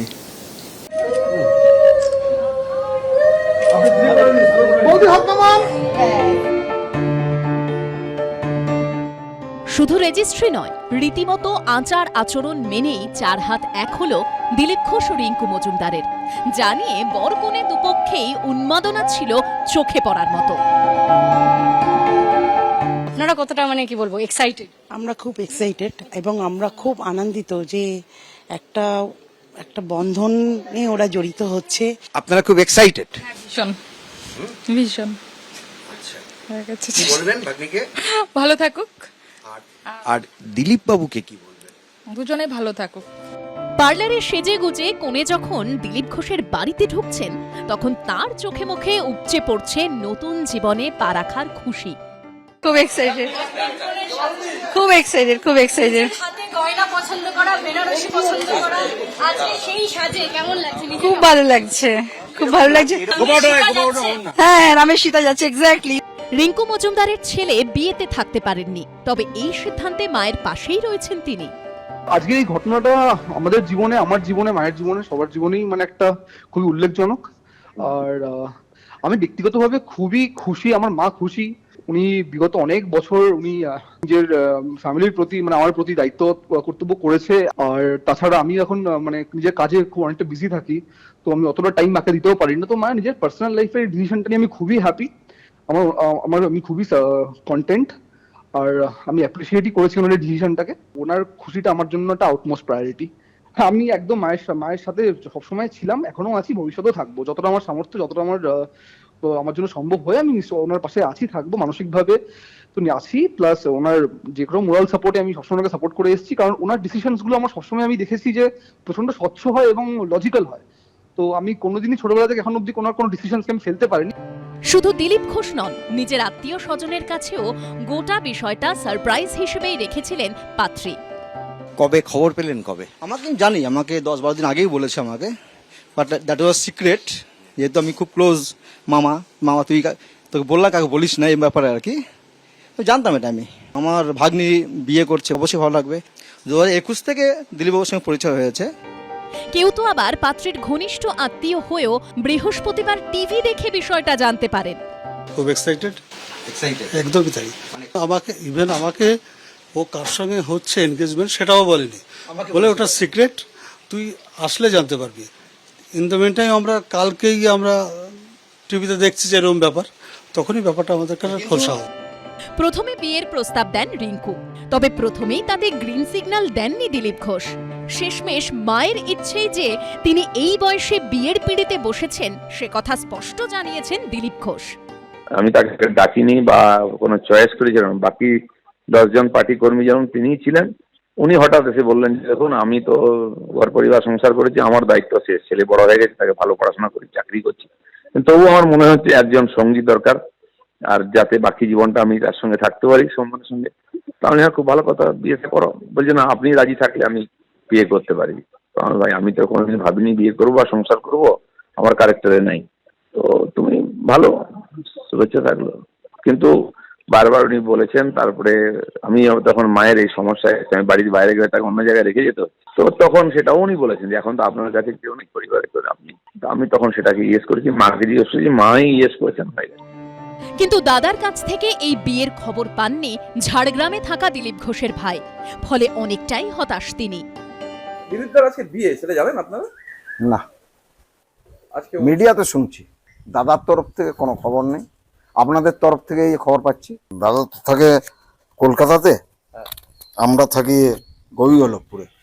অতএব কে কার কাছ থেকে পারমিশন নিল, কেমন করে নিল, সেটা তো জানা নেই। আপনাদের কাছে কোনো নিমন্ত্রণ কিছু আসেনি? না, জানি না তো কি করে ওটা আসবে, পরিবারের তো অন্যান্য জানায় না। তবে রাজনৈতিক মহল দিলীপ ঘোষের বিয়ে নিয়ে সরগরম। এতদিন দিলীপ ঘোষ মানেই ছিল গরমা গরম বক্তব্য, আক্রমণাত্মক রাজনীতিক। এবারে কিন্তু খালি হাতে যাব না, কাঁচা বাঁশ কেটে নিয়ে যাব।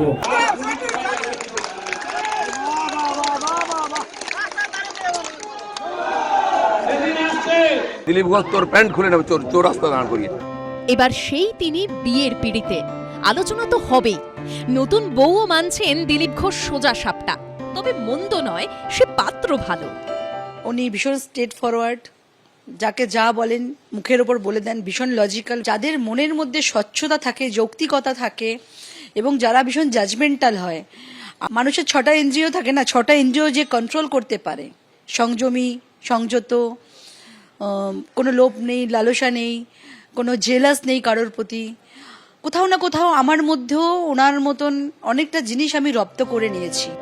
এতদিন দিলীপ ঘোষ মানে ছিল পিছু টানহীন রাজনীতি সর্বস্ব এক নেতা। শুক্রবার সন্ধে দিলীপ ঘোষের ব্যাচেলার তকমা আর রইল না। তবে অনুরাগের ছোঁয়ায় তার রাগ কি কমবে, নাকি দিলীপ ঘোষ থেকে যাবেন একই রকম, সেটাই এবার দেখার। এবিপি আনন্দ। মজার বিষয়টা কি জানেন? আজকের অ্যানিমেশনের বিষয়ও হলেন দিলীপ ঘোষ। এই অ্যানিমেশন যখন তৈরি হয়েছিল তখন অবশ্য তার জীবনের নতুন ইনিংসের খবর আমাদের সামনে আসেনি। আমাদের অতি পরিচিত দাবাং দিলীপ ঘোষ উঠে এসেছেন আজকের ব্যঙ্গচিত্রে। আমরা জানি দিলীপ দা অত্যন্ত রসিক মানুষ। অ্যানিমেশনে ঠাট্টা করার জন্য তিনি অন্তত কেস দেবেন না প্লিজ। দেখুন। কেস দেবেন না প্লিজ।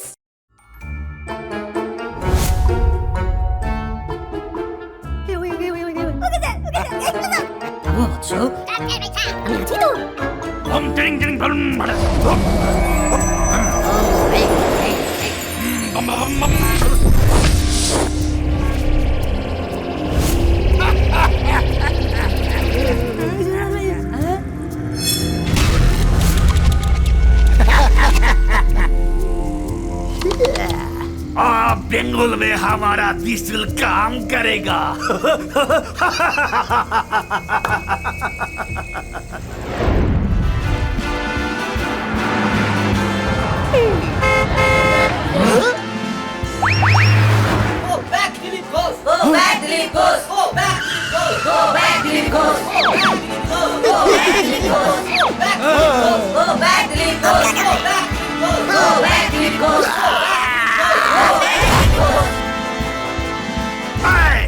কুত্তা ঘেউ ঘেউ করছে, বাড়িতে ঢুকে মারবো, বাড়ি থেকে টেনে এনে চৌরাস্তায় মারবো। পুতনা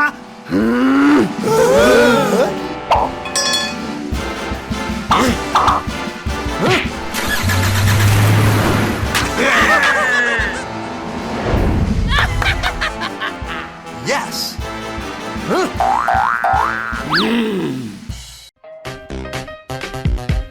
কেস দেবেন না প্লিজ।